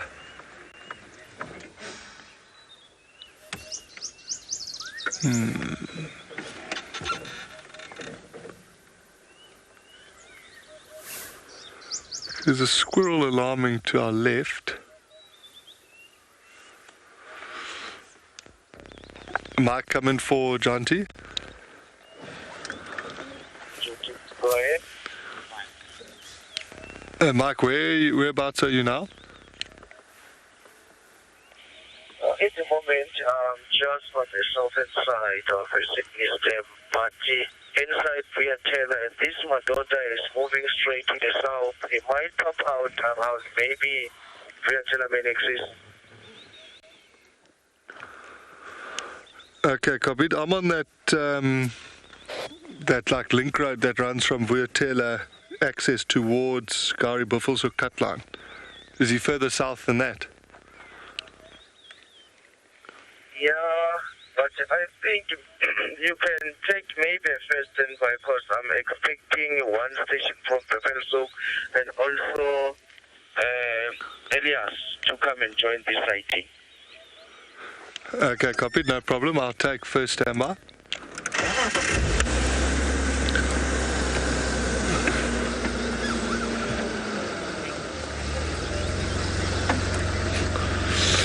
Come joining. Otherwise, I'll lose the visual of this Madota. So, sorry, I was just chatting on the radio there.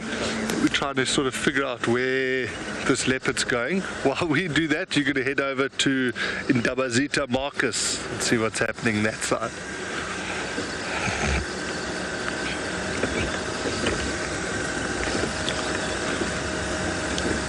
Okay, copied, Mike. Yeah.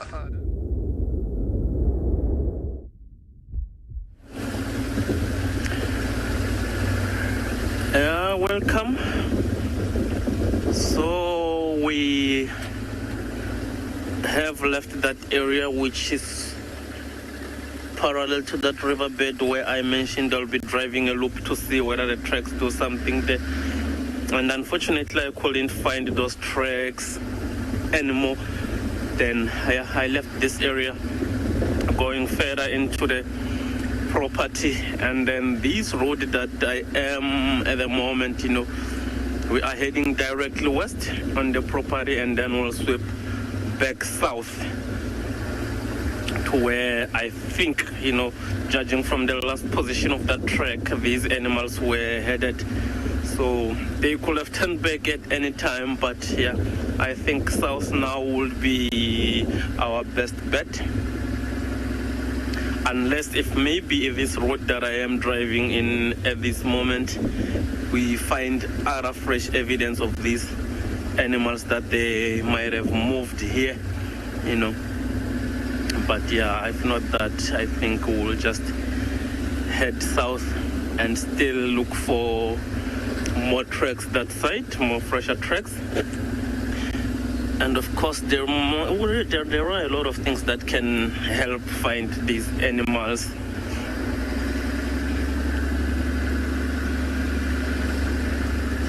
Yeah, so just come with me on this bumble. Hopefully we'll catch up with our lions. For now, let's send you over to Pinda, see what Kimit's up to.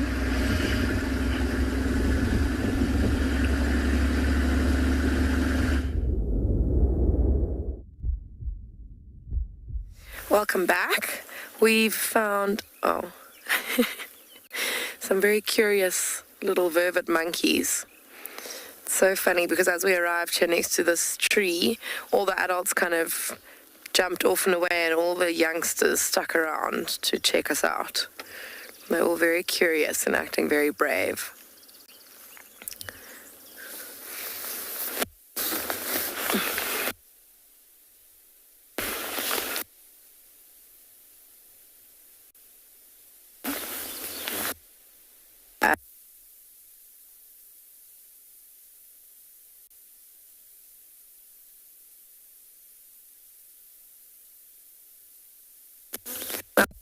Funny.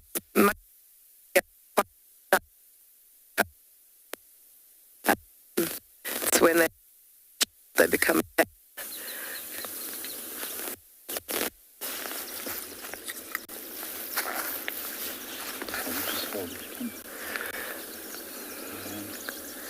Sorry, we are aware that there are some audio issues again with my mic pack. But it's actually lovely sitting next to you. All those flowers are so beautiful. And you can actually hear a lot of bees in the tree as well. This guy's got a little flower in his mouth.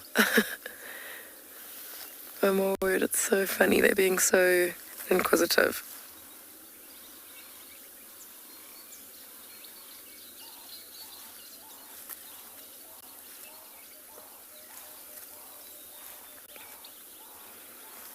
Oh, monkeys are the greatest. They're so sweet. When they're not trying to just steal your food, I suppose.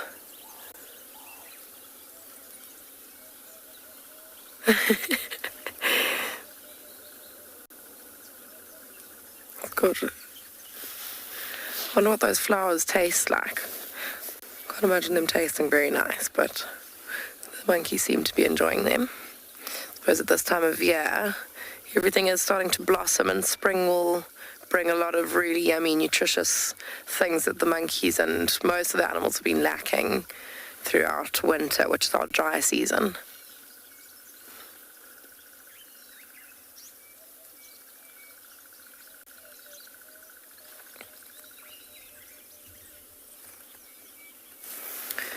Elizabeth, that's actually a very good question. I'm not actually sure what the gestation lifespan of a vervet monkey is, but I will find that out for you. And I'll let you all know the next time I'm on the show.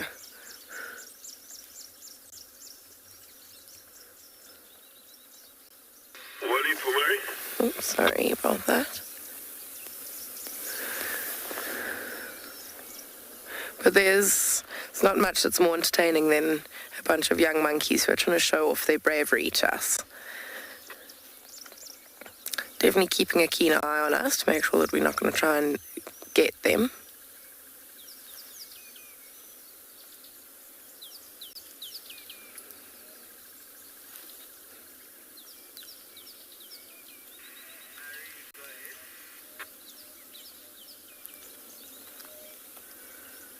You can see the little fluffy flowers that they are enjoying so much as well.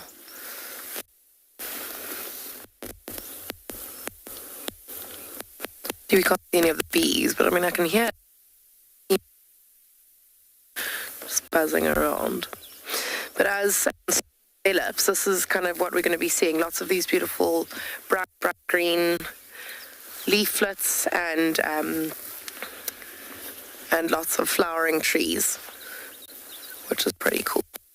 And also just watering hole is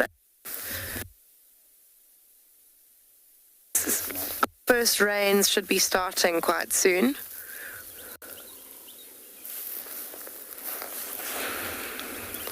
So this watering hole should fill up soon.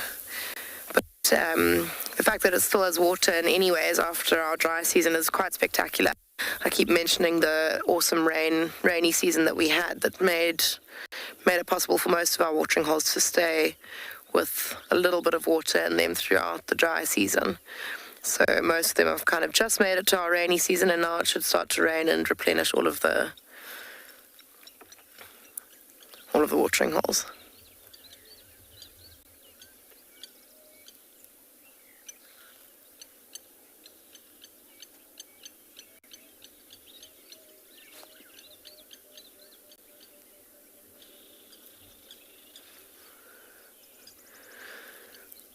Talking about flowers blooming and watering holes being replenished, there is a fireside chat coming up at Juma. I think you can register if you're a WildEarth explorer. While the African bush is desperate for rain, spring is certainly in the air. Fresh green leaves are sprouting, flowers are adding color to the landscape, and many animals are preparing for the birth of their young. At the moment, large concentrations of wildlife can be found at waterholes, which are the lifeline for the animals. But soon the rains will arrive, and the bush will transform overnight. Seasonal rivers will start to flow, the bush will be filled with baby animals, and it will become a time of plenty. Sign up to be a WildEarth explorer and join Ali and Jonty for a special Spring Has Sprung fireside chat on the 12th of September, straight after the Sunset Safari. WildEarth Explorers, it's in your nature. Well, we went missioning all the way to Torchwood, round about the area where Thandi was last seen with Maribs, but we couldn't find any tracks anywhere around there. So we checked a few roads, but it doesn't seem like there was anything. Maybe they are eating something. And then we came onto Chitwa just to see if perhaps they had crossed onto this area, because as the Torchwood Dam where they've been hanging out is actually not that far from Chitwa Dam. Especially if you're a leopard and you can walk on a straight line and you don't have to worry about roads. But it seems like there's not much around here. So as we started waiting for Maribs, allowing him some time for greatness so that he may pop on the dam wall and we can all adore him, we bumped into this special bird. I know it's been seen before around Chitwa Dam. It's a black crown-eyed heron, but I haven't seen it here before. So it's quite a special one to me. First time seeing it in this area. It seems very much asleep. You see the head is just tucked in the chest, perhaps because it's been quite cold and it's not ready to start moving out and about. And often when we see this type of herons, they're always in between all the trees and the reeds and the grasses. So we've kind of been doing a little bit of birding. There's also a black crake that's been around, and of course the general Egyptian geese. So we actually wanted to carry on driving and see if maybe we find those little goslings that we saw last time that Morgan and I were together at Tswalu Dam. See if they're still alive and doing well. I think it was 5 that we counted last time, wasn't it? 5? Yeah, Morgan has no recollection of this moment. So I'm gonna leave the night heron because it's having a nice nap.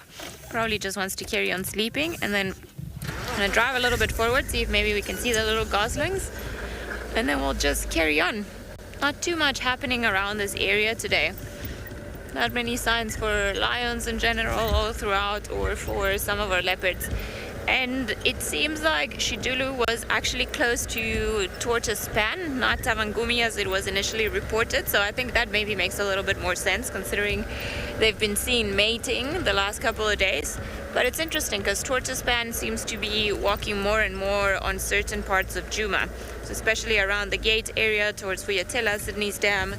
So he doesn't venture too far north from there, and Tavangumi has been going all the way up to the corners of Bofosuk and Manyeleti. So maybe that's where their new boundary is.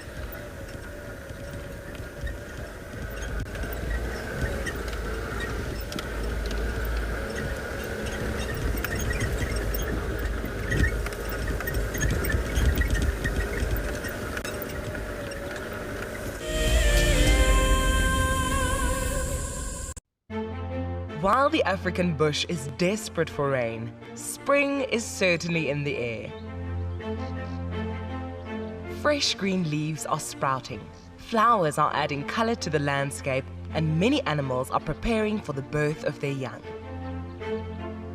At the moment, large concentrations of wildlife can be found at waterholes, which are the lifeline for the animals.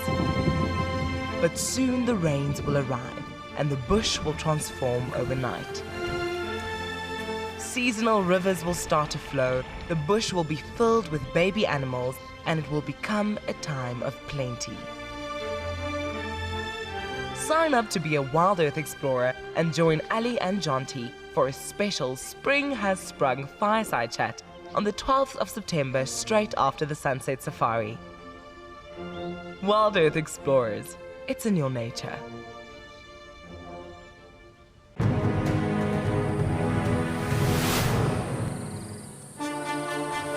It's day 1 of the annual South African Guide of the Year competition, and our first foot into this competition this morning is all about tracks and signs.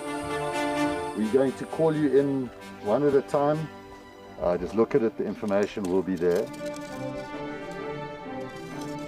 Our 5 guides have been tasked by the judges at figuring out who is what is who, and where they go in the bush.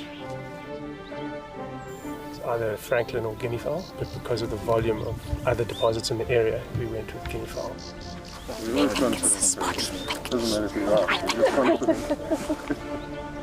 Detailing the surrounding that you need to look out for tracks. The details is very important.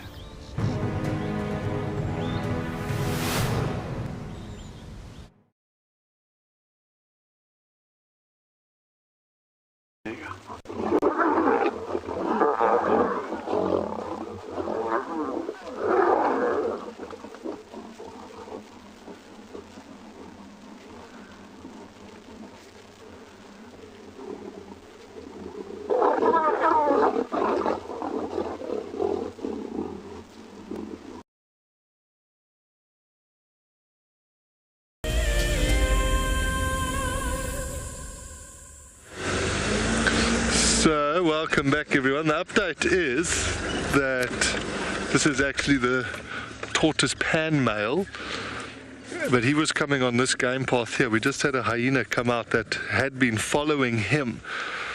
So it means he's turned somewhere here, and we are not far at all, like sort of 50, 60 meters from where we lost visual of Shidulu.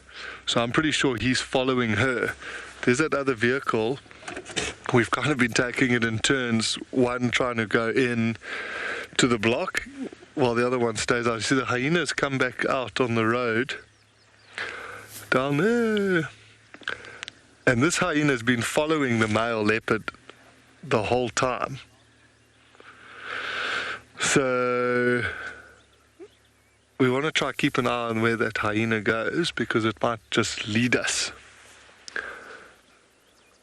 to the leopards. But it's unfortunately a bit of a patience game now this morning. We've sort of just been having brief glimpses. I also think the leopard could have just laid down, and now the hyena's just sort of carrying on its day.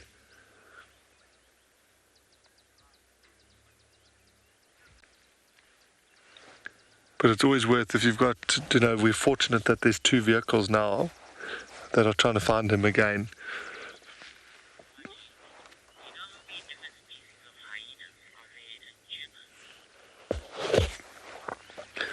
Margie, historically there would have been 2, oh, you see that hyena, what did it here there?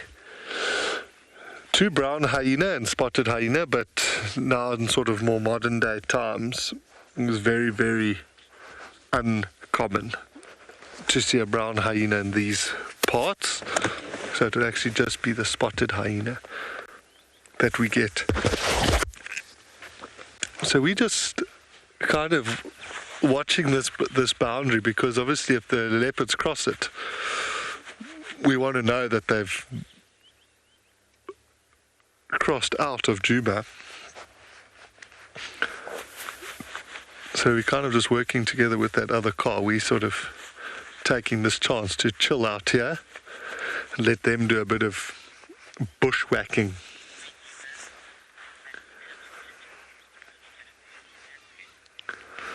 While we stay here in our stakeout, we're going to head over to Pinda, catch up with Kim.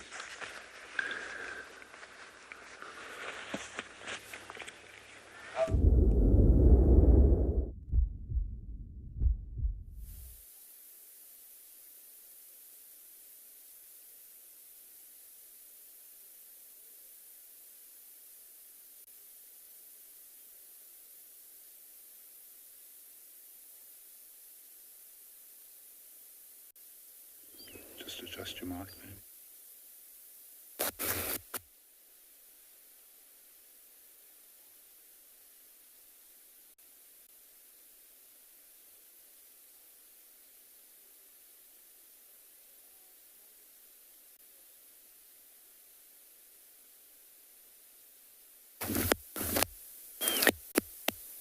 Oops.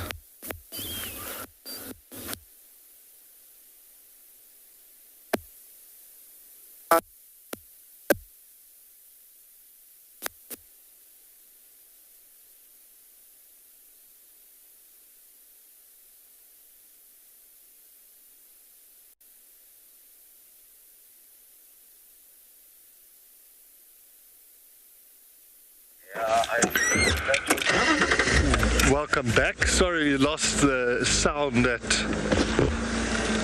Pinda. I'm just moving a little bit further south down this boundary. I see the hyenas turned back in. Crossing into my direction. Yeah, she's actually into my direction now.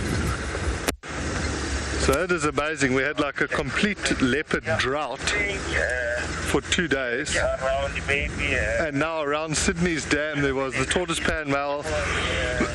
Excuse me, there was another female leopard that they just saw now that's crossed off into Manyeleti.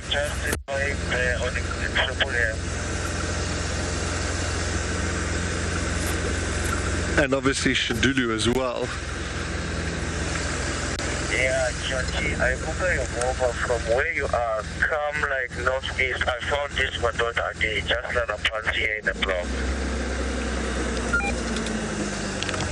Okay, copied. Well done. I'll come in there now. So they just managed to find him. That is legendary. Okay, copy that. Let's get in here. So it's great, you know, these are the type of things, if we were by ourselves, Because you're always torn. You want to watch to see if they come out, but then you also want to go into the block. So teamwork has made the dream work today.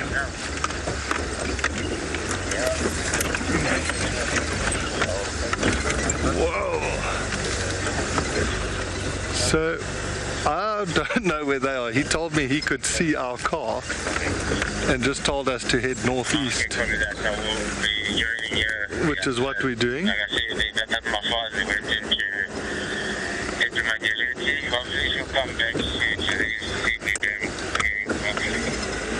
So now, Darren, we're looking for a car. Oh, there, I can see the car. Okay, perfect. So let's hope we're going to get a good view. They did say he's lying down. I'm going to try to come around this side so we've got the sun behind us, Darren. So you can get those Nat Geo shots. You're like a cameraman.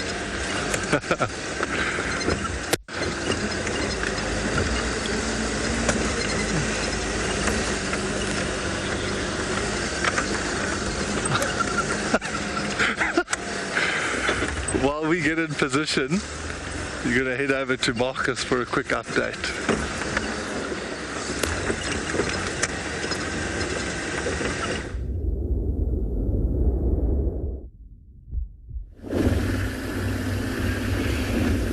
Oh, well, I see Jonty is on a roll with the leopards there, which is quite nice. And from our side, so far we haven't really seen or find anything. So we are now making our way back south, as I said earlier that we will. So this general area that we are here, it's where we had that hyena last night that had stolen and killed from a leopard. So, just be on the lookout should maybe that leopard have decided to stick around in this area here, maybe try for another hunt. So we'll just be on the lookout here.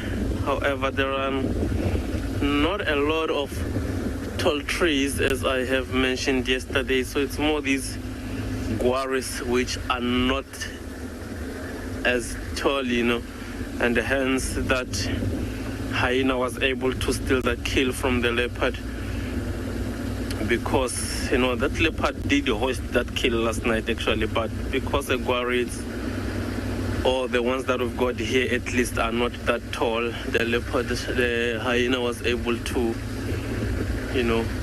steal that kill.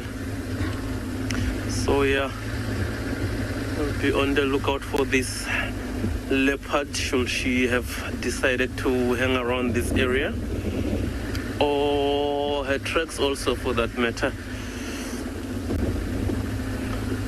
because there are some roads around here that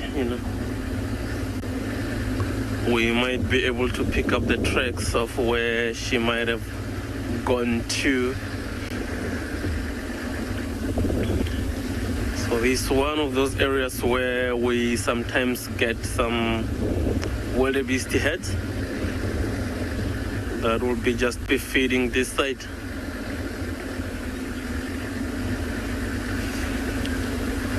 Yeah, so while we are still on our search, I'm going to send you over to Pridelands for a quick update from JP.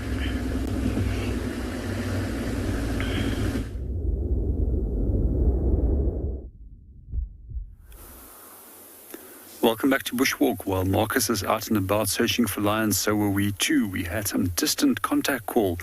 However, we couldn't find any tracks or signs of this lion, and it's gone quiet again.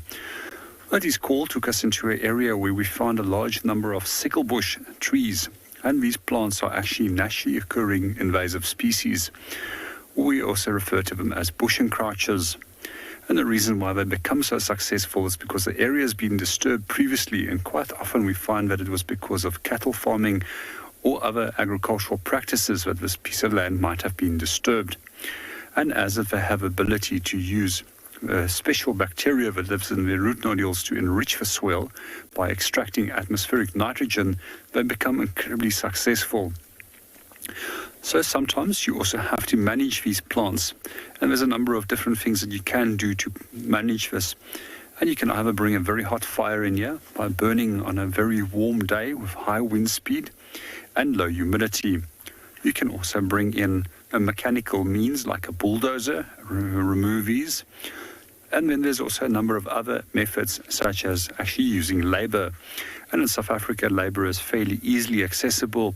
And there's a number of communities surrounding conservation areas which is always in need of work. And one of the projects that I've seen over the years is working for water. And they often will bring in people to specifically remove alien invasive plant species out of areas, as well as bush encroachers out of these conservation areas. And then accordingly, they will be rewarded. You can also use plant toxins such as herbicides. But one of the interesting methods that I've noticed over the last decade or two that was used in one of the Northwest national parks was actually to spray these sicklebush plants with molasses and actually use elephants to actually come and create stability in the area, as the elephants were attracted to these trees that has been sprayed with molasses and then plucked them out and removed them and created space for other plant species then to establish themselves.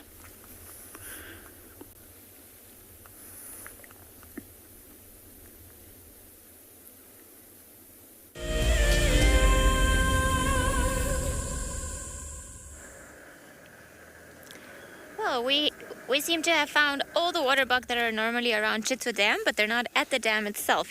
They've come to feed on the grass just further from the dam. Oh, the car is rolling. And then there's a photobombing giraffe at the back in the background. So far, no logs of those two leopards. I'm not too sure where they could have gone. Maybe they're feeding on something somewhere. That would be my general suspicion. And to go to and from the kill to water, maybe they don't have to cross any roads, and that's why it's harder for us to find them. But at least we found some very fluffy looking water buck. I think of the antelope in this area. They're some of my favorites. They always look so fluffy, but they're not great in the sense that wherever they walk, they tend to have a lot of ticks on them. So if you walk on the trail where water buck have been, then you are in for a treat. Oh, it seems like they're a little bit tired and settling down. Seems like a herd of females. Actually, maybe bachelorettes, because they don't look too old, and there are no youngsters around that I can see. So perhaps it's just a group of single females, although is that a youngster? I'm not sure. No, they're all fairly big, fairly old. And 1, 2, 3 giraffes. Huh. It's clearly the spot where the grass is greener. The grass for the water buck, and then the leaves for the giraffe. It's actually quite lovely to see them feeding like this. There was a time where Tingana, the male leopard, was hanging around Tswalu Dam, and he loved to feed on the water buck, especially the little ones that are very cute, which was a bit unfortunate, but I had to do this. Quite a peaceful scene this morning. It is getting warmer, so hopefully later in the afternoon we'll have more things moving about, because already we can see quite a few tracks on the road, so it's starting to feel less lonely.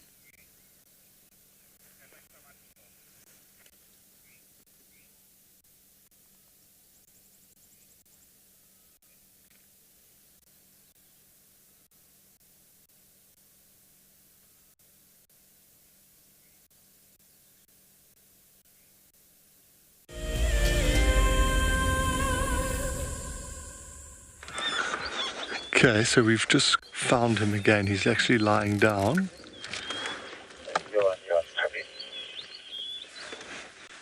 Yes, I copy. Don't stand now.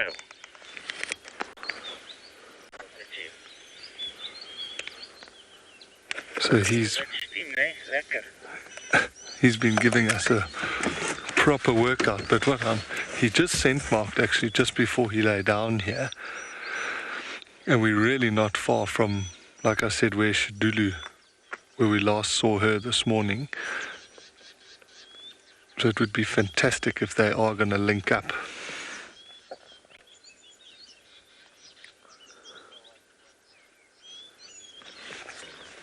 It's been a long time since I last saw this this leopard. It's a long way from where I last saw him. Very, very cool to see him again. He's a very sort of short, stocky leopard, the tortoise pan male.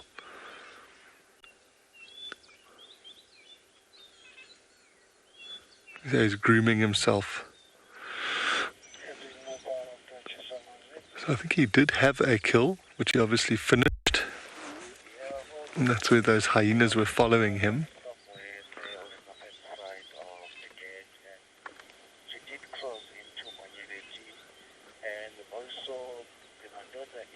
But we've had to be quite careful with him. It's interesting, he's sort of relaxed if there's one vehicle, but as soon as the second vehicle sort of comes a bit closer, then he started moving again, but now he seems very relaxed, which is great.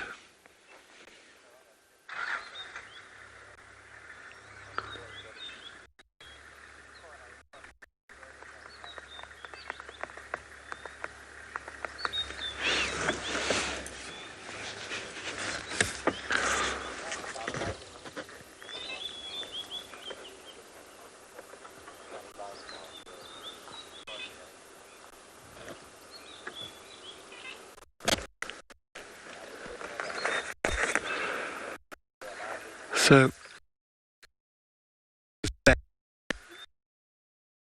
reluctant to move. I don't want to make him move. And unfortunately, the spot where he's lying down, if I wanted to try go on the other side of him, it looks a little bit thick. So we'll just stick with this now, because it's still a great view.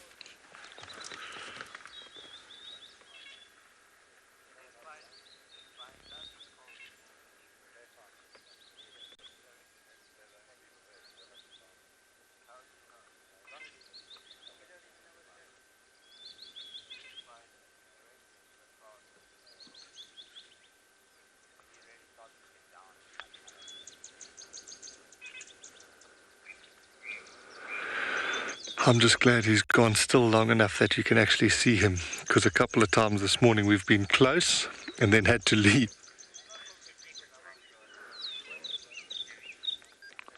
Our rose red has been epic, and we've had to take old Rusty through his paces. We had our jack got pulled off the front of the car. So it's been a bit of up and down. I'm so glad that he's finally lying down in a spot where we can see him and enjoy him.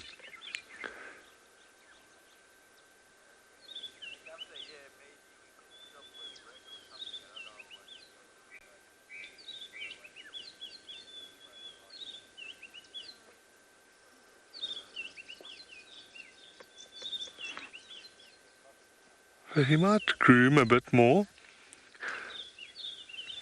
I'm hoping he gets up and continues to follow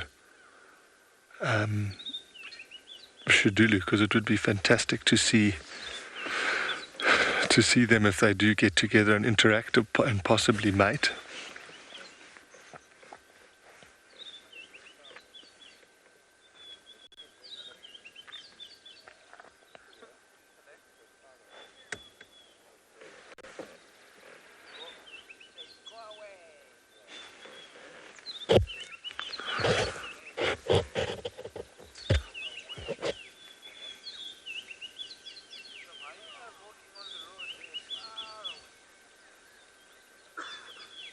He might also just groom himself and then go to sleep.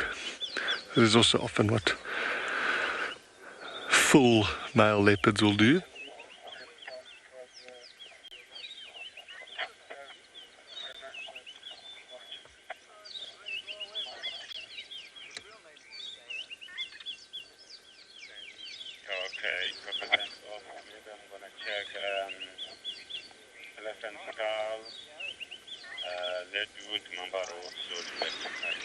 It's so nice to feel the sun coming out.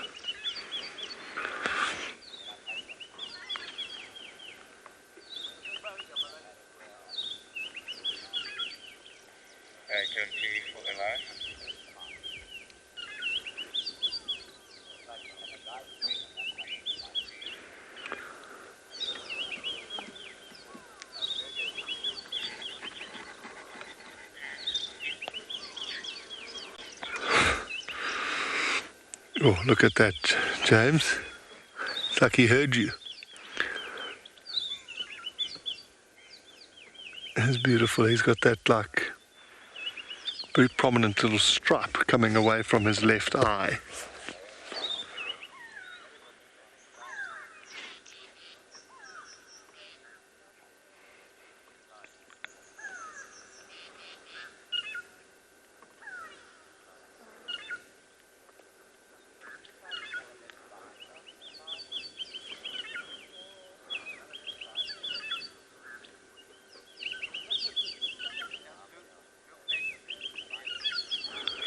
Oh, there's a leopard here. There's a leopard next to us.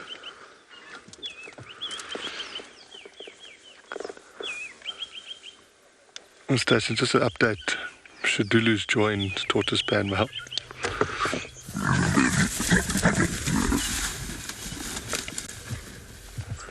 Well, he definitely didn't treat her like a lady. Jeepers. She's at the base of that knobthorn on the large termite mound. I'm just going to try reposition. Jeepers. Dazza, did you get that, my man? Hey? How exciting was that? He really didn't behave properly there. Let me try reposition. So she ran, shame, she came in sort of like, hey, hey.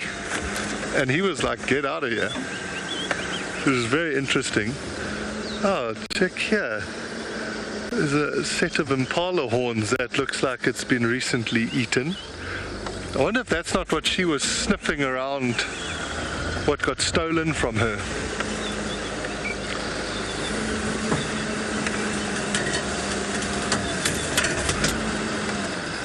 You see how he's scent marking there? So she's just gone down that termite mound there. So I'm just going to be chatting on the radio. And Mike, Shidulu's just come off of that termite mound heading west towards Triple M.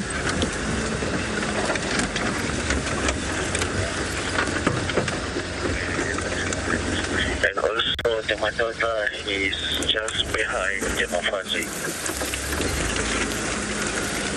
Copy.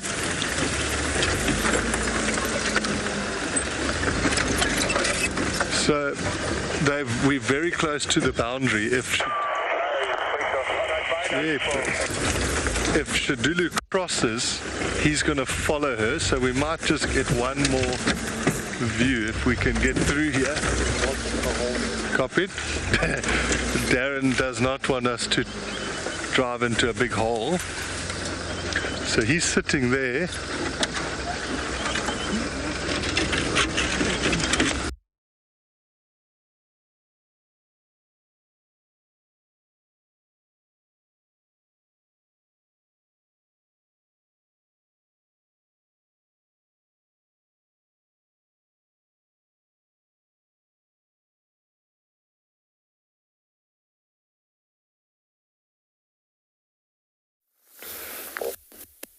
Welcome back. We have got here yellow-billed kite. And he will have just quite recently returned back to South Africa from... Oh, he's going around behind us now. From...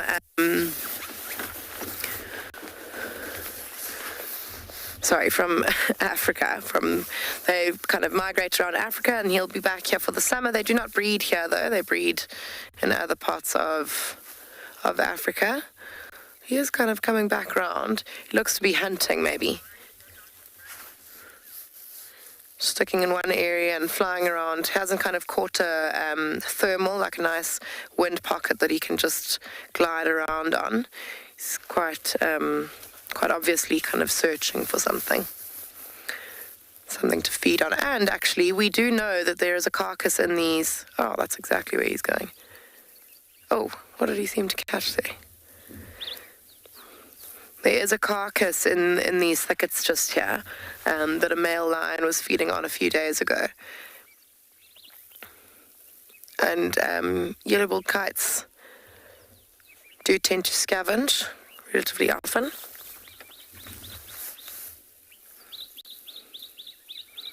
That might be what's attracted him to this area. He's literally flying around right above where the carcass is. I think he's looking for it. Well, he keeps kind of scooping down. Maybe there's some entrails or little bits of the carcass that have been dragged out into that open patch that he keeps kind of scooping through.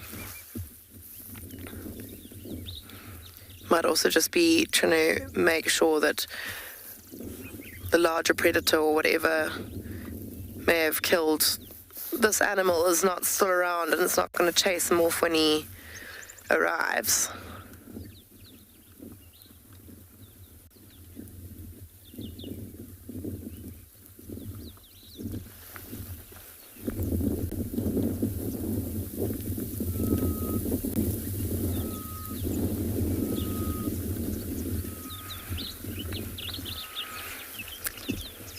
It's pretty cool that it makes you want to fly yourself watching them.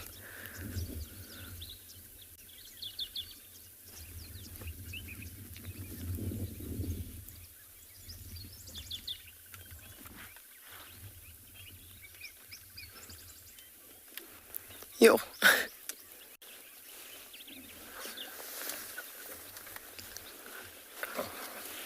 Like right above her.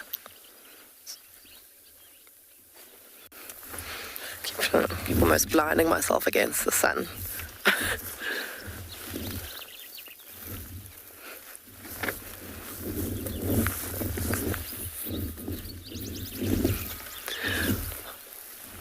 We lost him. Oh no, yeah, he's gone off to the other side now. Yeah, that was awesome though. I mean, not often that you can keep your eyes on a bird flying like that for so long. That was very, very, very cool.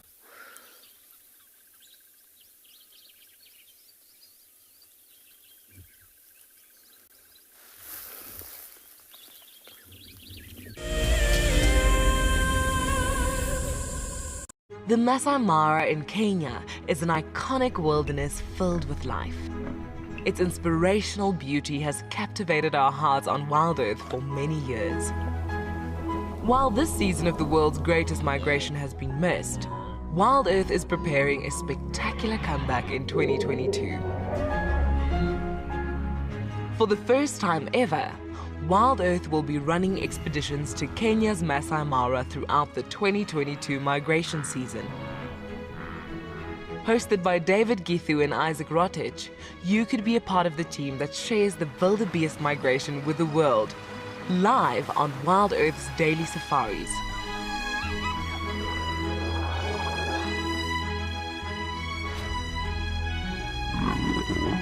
If you're interested, then head over to our website to find out more.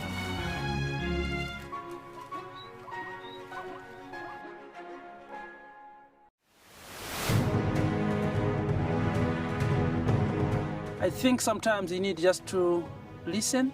So it's a kind of taking out all that other spirit and bring back wilderness and healthy.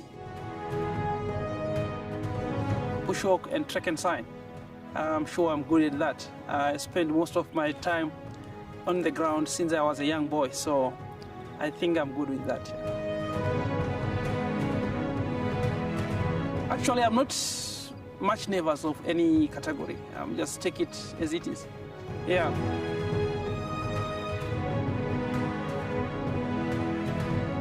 I'm not 100% sure on what the judges are looking at.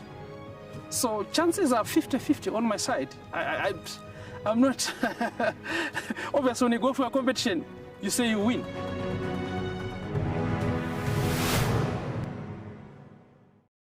I've seen something I've never seen here before. Look at these cubs. One is crossing the river. It's being washed away, unfortunately, but I'm sure the mother is going to save her. Look at that. How beautiful. Look at that. One crossing, two to go.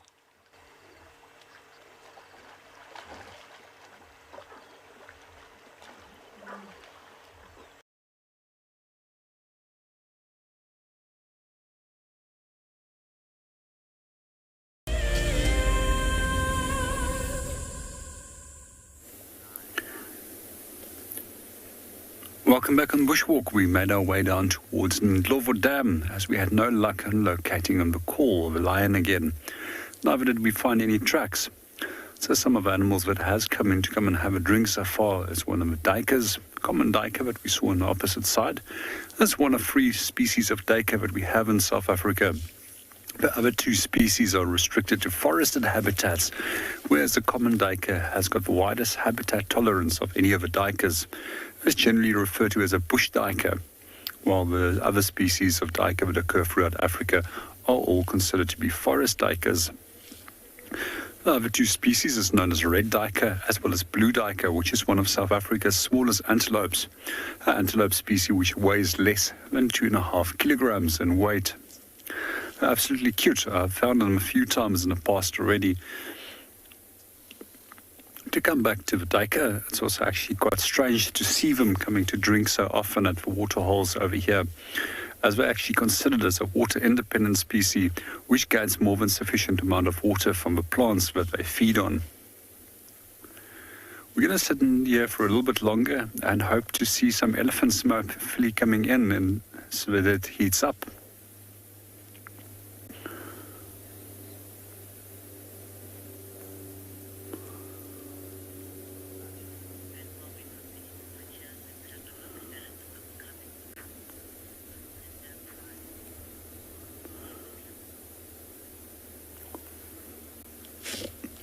Well, as we are sitting over here waiting for some animals to come in, we're just going to show you one of the upcoming prizes in terms of a Pinda trip.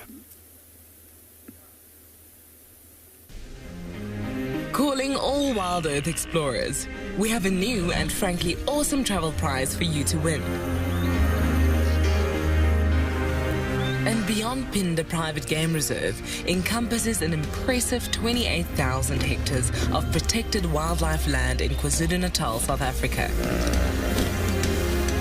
As you have seen on WildEarth, andBeyond Pinda showcases one of the continent's finest game viewing experiences and is well known for close-up sightings of the elegant yet elusive cheetah as well as the rare black rhino.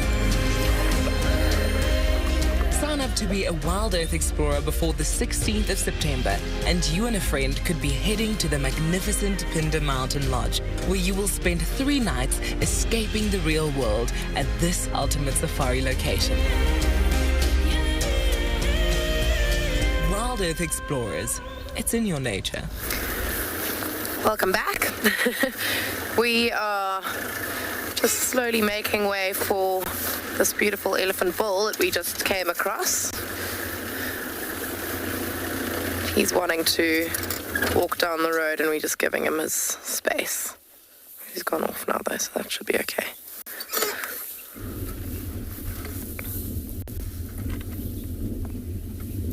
Okay, we'll give you a little bit more space. There are actually 2 here. One's on the other side of the road, also coming towards us. But you can see there's not really any sign of aggression, but they are the kings of the jungle. We'll give them their space that they deserve and demand at times. See how other animals react to them. There's a wildebeest coming up. It'll be interesting to see how that pans out.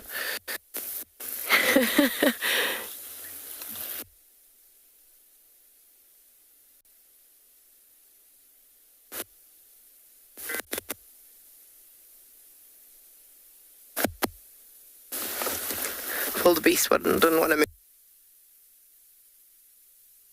There we go. Off they go. That is just how it works in the bush. The small animals move out of the way, the gaps, and elephants, and that's why we move out of their way. Try to hold your mic. How cool though. And you can see they just wanted to come this way. As long as we just kind of move out of the way for them, then they are happy days.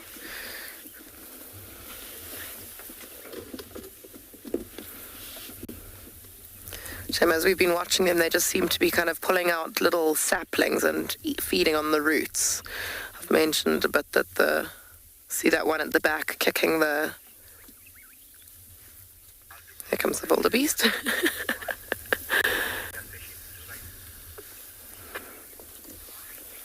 Kicking that little sapling out of the ground and then feeding on it. Oh, it's really, really awesome though, seeing all these different animals together. Some zebras have joined the scene now as well. It's just cool to see how they react to one another.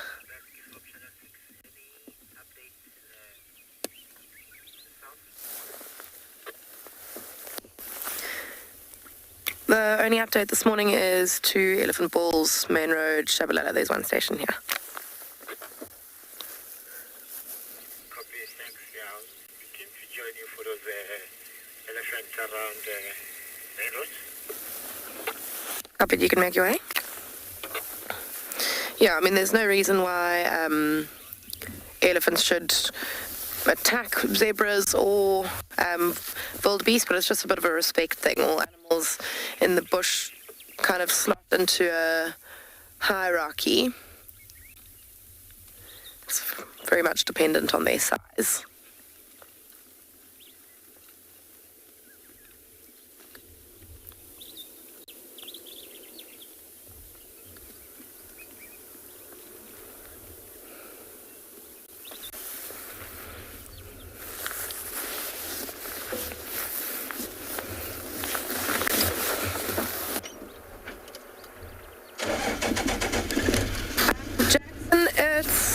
Sorry, I'm just going to move quickly. So it's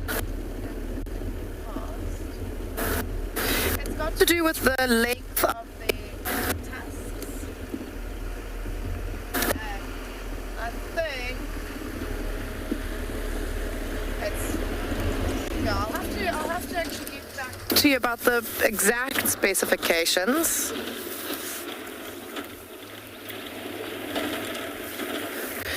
But I think it's when the tusks kind of surpass 2 meters. Oh, it's a bit of a stay back sign from the one elephant to the wildebeest. I think wildebeest do tend to get a little bit,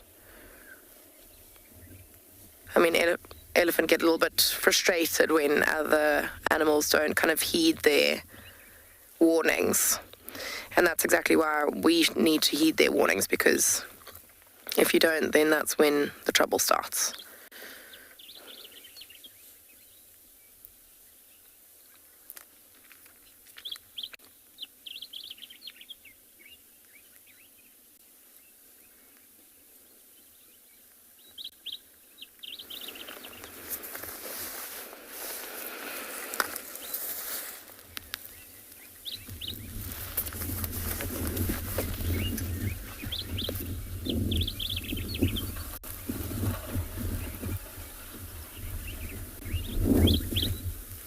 Yeah, Rosemary, you're right. And you know what? This is exactly where we started a drive this morning. We sat right where we are right now and watched the sun come up. And now we are sitting here with 2 beautiful elephant bulls, wildebeest, zebra, and even some warthogs now. So it's an epic multi-species sighting with a beautiful backdrop. Just generally a lovely scene.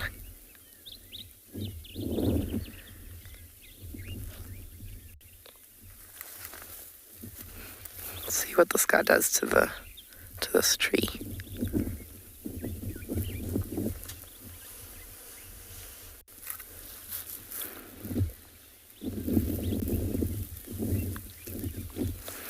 Can't see what tree. I mean, it looks like a guari, which is not something that elephants generally will. Ah. Don't know if you heard that crackling. You might do it again.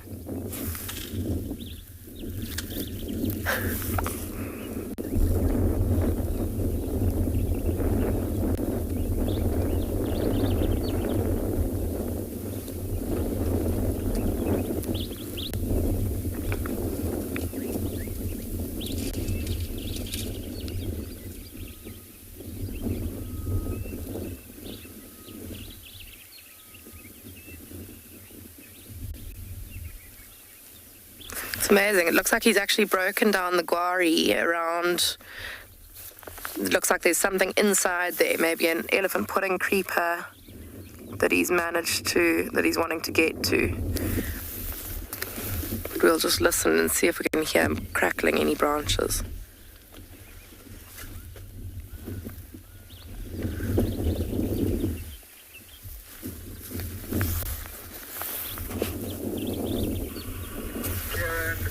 Karen.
Oh, I just saw one of my favorite creepers in all of the land, which is this one over here. Sorry, I just want to get out of the way just to give Morgan a chance to actually frame them up. It's those bright red things that are in the tree. And they're also known as lucky beans because they reportedly bring good luck. Although quite toxic, I wouldn't suggest that anybody eats them, because they apparently can even, I cannot remember right now what is the what you call it? The poison or the enzyme, there's a word for it that I cannot think of, that will probably cause you to die if you ingest too many of them. So you've got to be careful when you have little children around and so on. But it seems like I might need some extra luck, so I'm just going to grab one and just keep it in the car with us for some extra luck. You never know.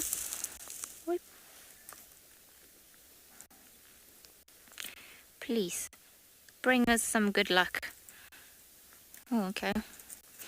My luck doesn't want to come. What is happening? Guys, I can't do this. Okay, please. Can I just have some luck? So, very beautiful. You see it opens up. I'm just going to put it here so that you can have a proper look. So it's a creeper, and then all the little seeds are inside. They're pocketed in there. And then during the winter time, it opens up so that it can disperse. And it just pretty much, the seeds are here, but if I touch them too hard, they're going to fall off from there. And just by being exposed this way with the elements, we get really bad weather, sometimes a lot of wind, the animals walking by and knocking the trees, and the seeds disperse, and then they'll start their lives somewhere else. So it's a very beautiful creeper. And I remember I studied in the UK for a year. And when we were I did conservation science, and when we went to the Kew Gardens, they have pretty much this massive lab where they keep the seeds for all the plants.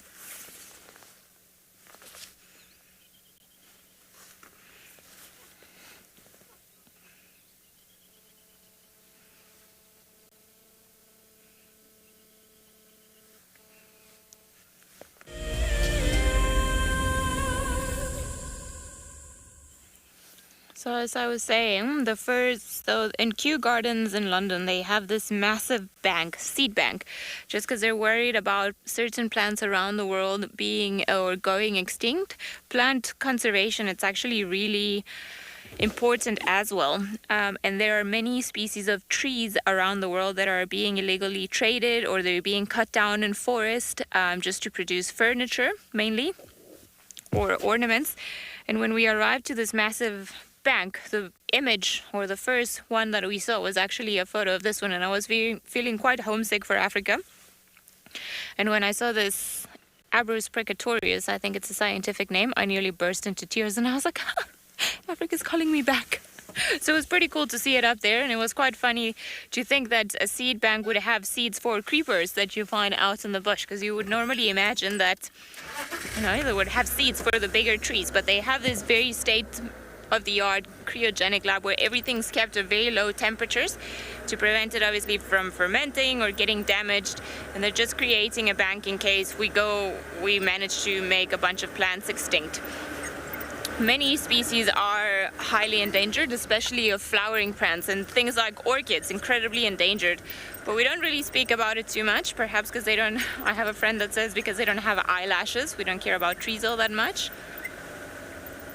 But there were just 2 little bee eaters on that tree, and it would have been a nice view, but they've flown away since then. At least in this area we know that the trees are protected, and I think their biggest threat is, well, elephants in some areas, fires, and then of course the expansion of human settlements, where we just take more and more wild habitat for ourselves. Ooh, seems like we've got some mosque swallows, but they've just flown away now. So summer days are coming. They're not too far from us. There's a lot of water, there's been a lot of mist, a lot of baby animals. Hopefully we'll get more little Shidulus walking around at some stage. More shambas. Yes, you loved that one, didn't you? So the other day we were sitting with Shasha, and then we were wondering what the Shasha and Lalamba cub would look like. So we decided that they would be very cute, and then that they would be named Shamba. Which, you know, they've got to just exist because it's a great name. Not too sure Lalamba would enjoy it that much, but it sounds quite a catchy name. Shamba, the male leopard. Sounds imposing. Alrighty. The last time I saw Lalamba was actually at Treehouse Dam, and she was looking a little bit jittery. We don't really know why she was acting that way. It had been quite windy, and it wasn't the greatest weather, so maybe it was something along those lines that had her a bit unrelaxed. But seems like it's just who she is. No tracks around here either. Seems like all the leopard track was happening up this morning where Jonty had them.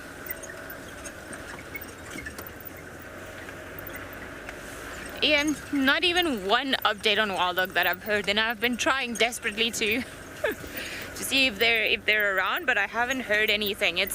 We're still roughly on the denning season. A lot of the wild dogs start denning in May. Some of them started denning a little bit later this year, so they'll still be pretty much bound, some of them, or some packs, to the areas where they den with the little ones, because they're not yet as mobile as they will be.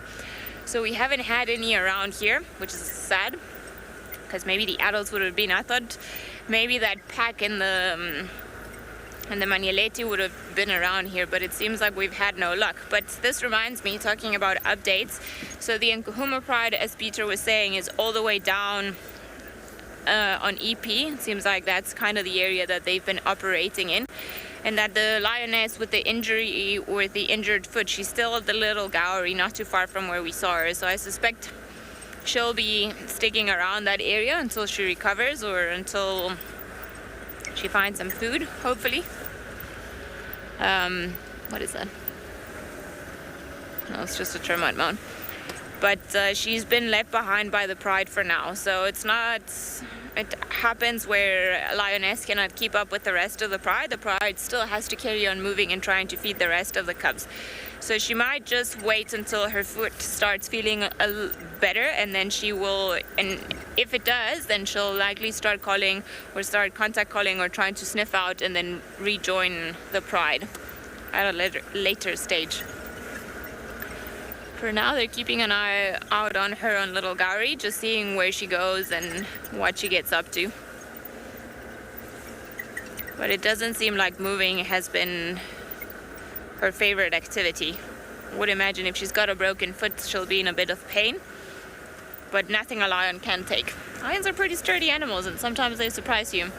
I've seen some lions that I thought that they were never going to make it back, and they do.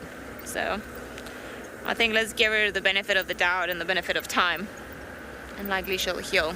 So I'm hoping she will, because we need more lions in the world for sure. More lions and more leopards.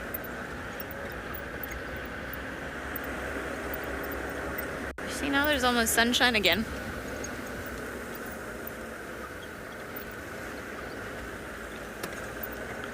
Let's see what's happening in quarantine where we were this morning. Maybe we'll take Ingwe Ali again. It wasn't a good road yesterday, but maybe today we'll be able to have something else up there. Maybe an Ingwe, which is Ingwe is the local Shangaan word for leopard. I'm kind of hoping there would be one there. Still have this feeling of something strange happening with leopards. Not in the sense that there's anything wrong or happening to any of them, but that there's something unexpected coming our way. So we'll see. Hopefully I'll be right, and then we'll be able to see something pretty cool with those spotted cats. Maybe the lions. I mean, they did surprise us quite a lot the other day with the little ones. And I wonder where the talamatis have been, because then I was chatting to Tristan yesterday, who's here at Juma with some guests, and then the lions that are up in Buffelshoek that were on that kill, it's a young male lion that seems to have, so the day before there was an older male lion and then the young male lion, some lionesses, and then then they went off, and it was just the male, and that male went off, and I think it was reported that it was perhaps the S8 male, just because it was by himself, and then there's this other young male lion there, I suspect from the Torchwoods, but he couldn't really tell me yet. Oh, look, the tree is flowering. So one of the first signs that spring is coming are the leaves, or, well, not the leaves, the flowers of the sausage tree. And it's called the sausage tree because it produces a very big fruit that very much shaped like a sausage. But we're starting to see some of the flowers, the beautiful maroon flowers in the sausage tree, from where the fruit is going to develop.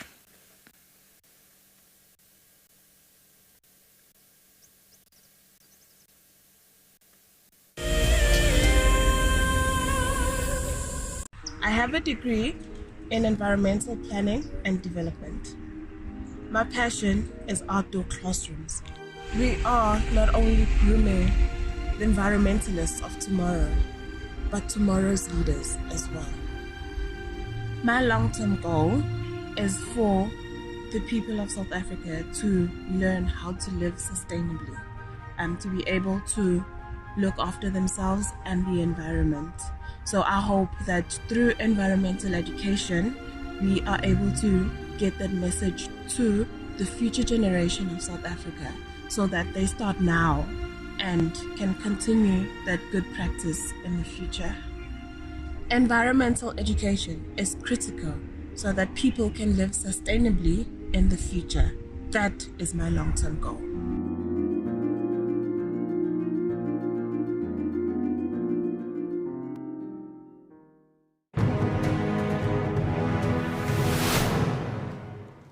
And I turned to Shaw and I saw that she had this panicked look on her face.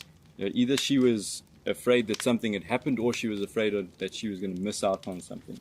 But instead of her missing out on those lions, we drove up next to them and I switched off the car so that she could hear what was going on.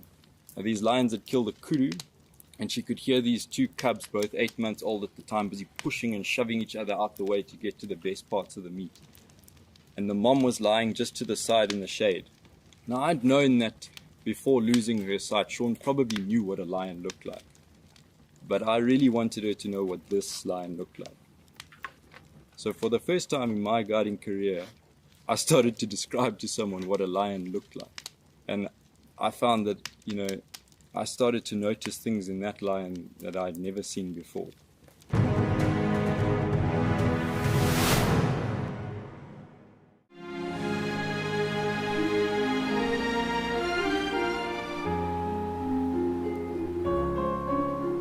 You are cheeky. That was a brave decision.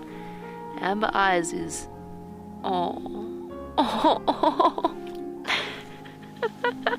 That is so magic. That was absolutely wonderful. Amber Eyes just gave that cub an enormous hug. Expect the unexpected here on WildEarth daily.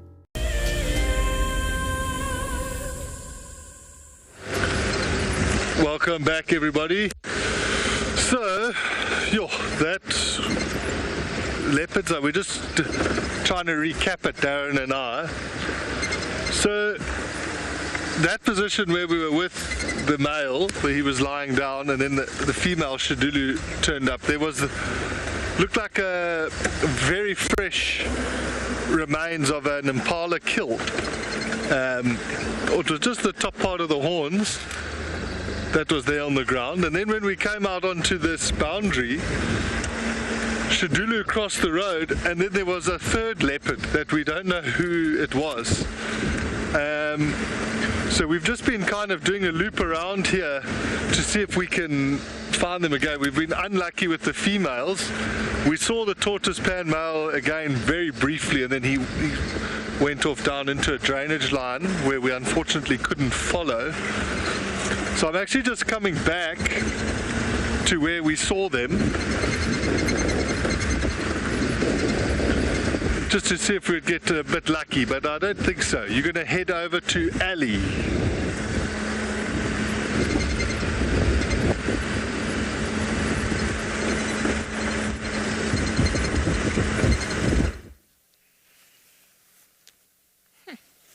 Seems like there might be some birds that are feeding on the flowers themselves, or on the buds of the flowers that are going to start moving around. There's actually a black-headed oriole just further above from this flower that we're looking at. And I do know that Morgan is trying to do a very good job with a very powerful zoom to get us a view of the bird. There we go, the black-headed oriole feeding on the buds of of course it flew away, of the buds of the newly formed flower, or the flowers to be. So from these flowers, we will obtain the sausage fruit, and it will hang from the tree. And it's quite a sight because it's this very big fruit, sometimes maybe longer than a ruler, and quite sturdy and thick. Probably one of the first signs that our seasons are starting to change is the flowers on the sausage tree.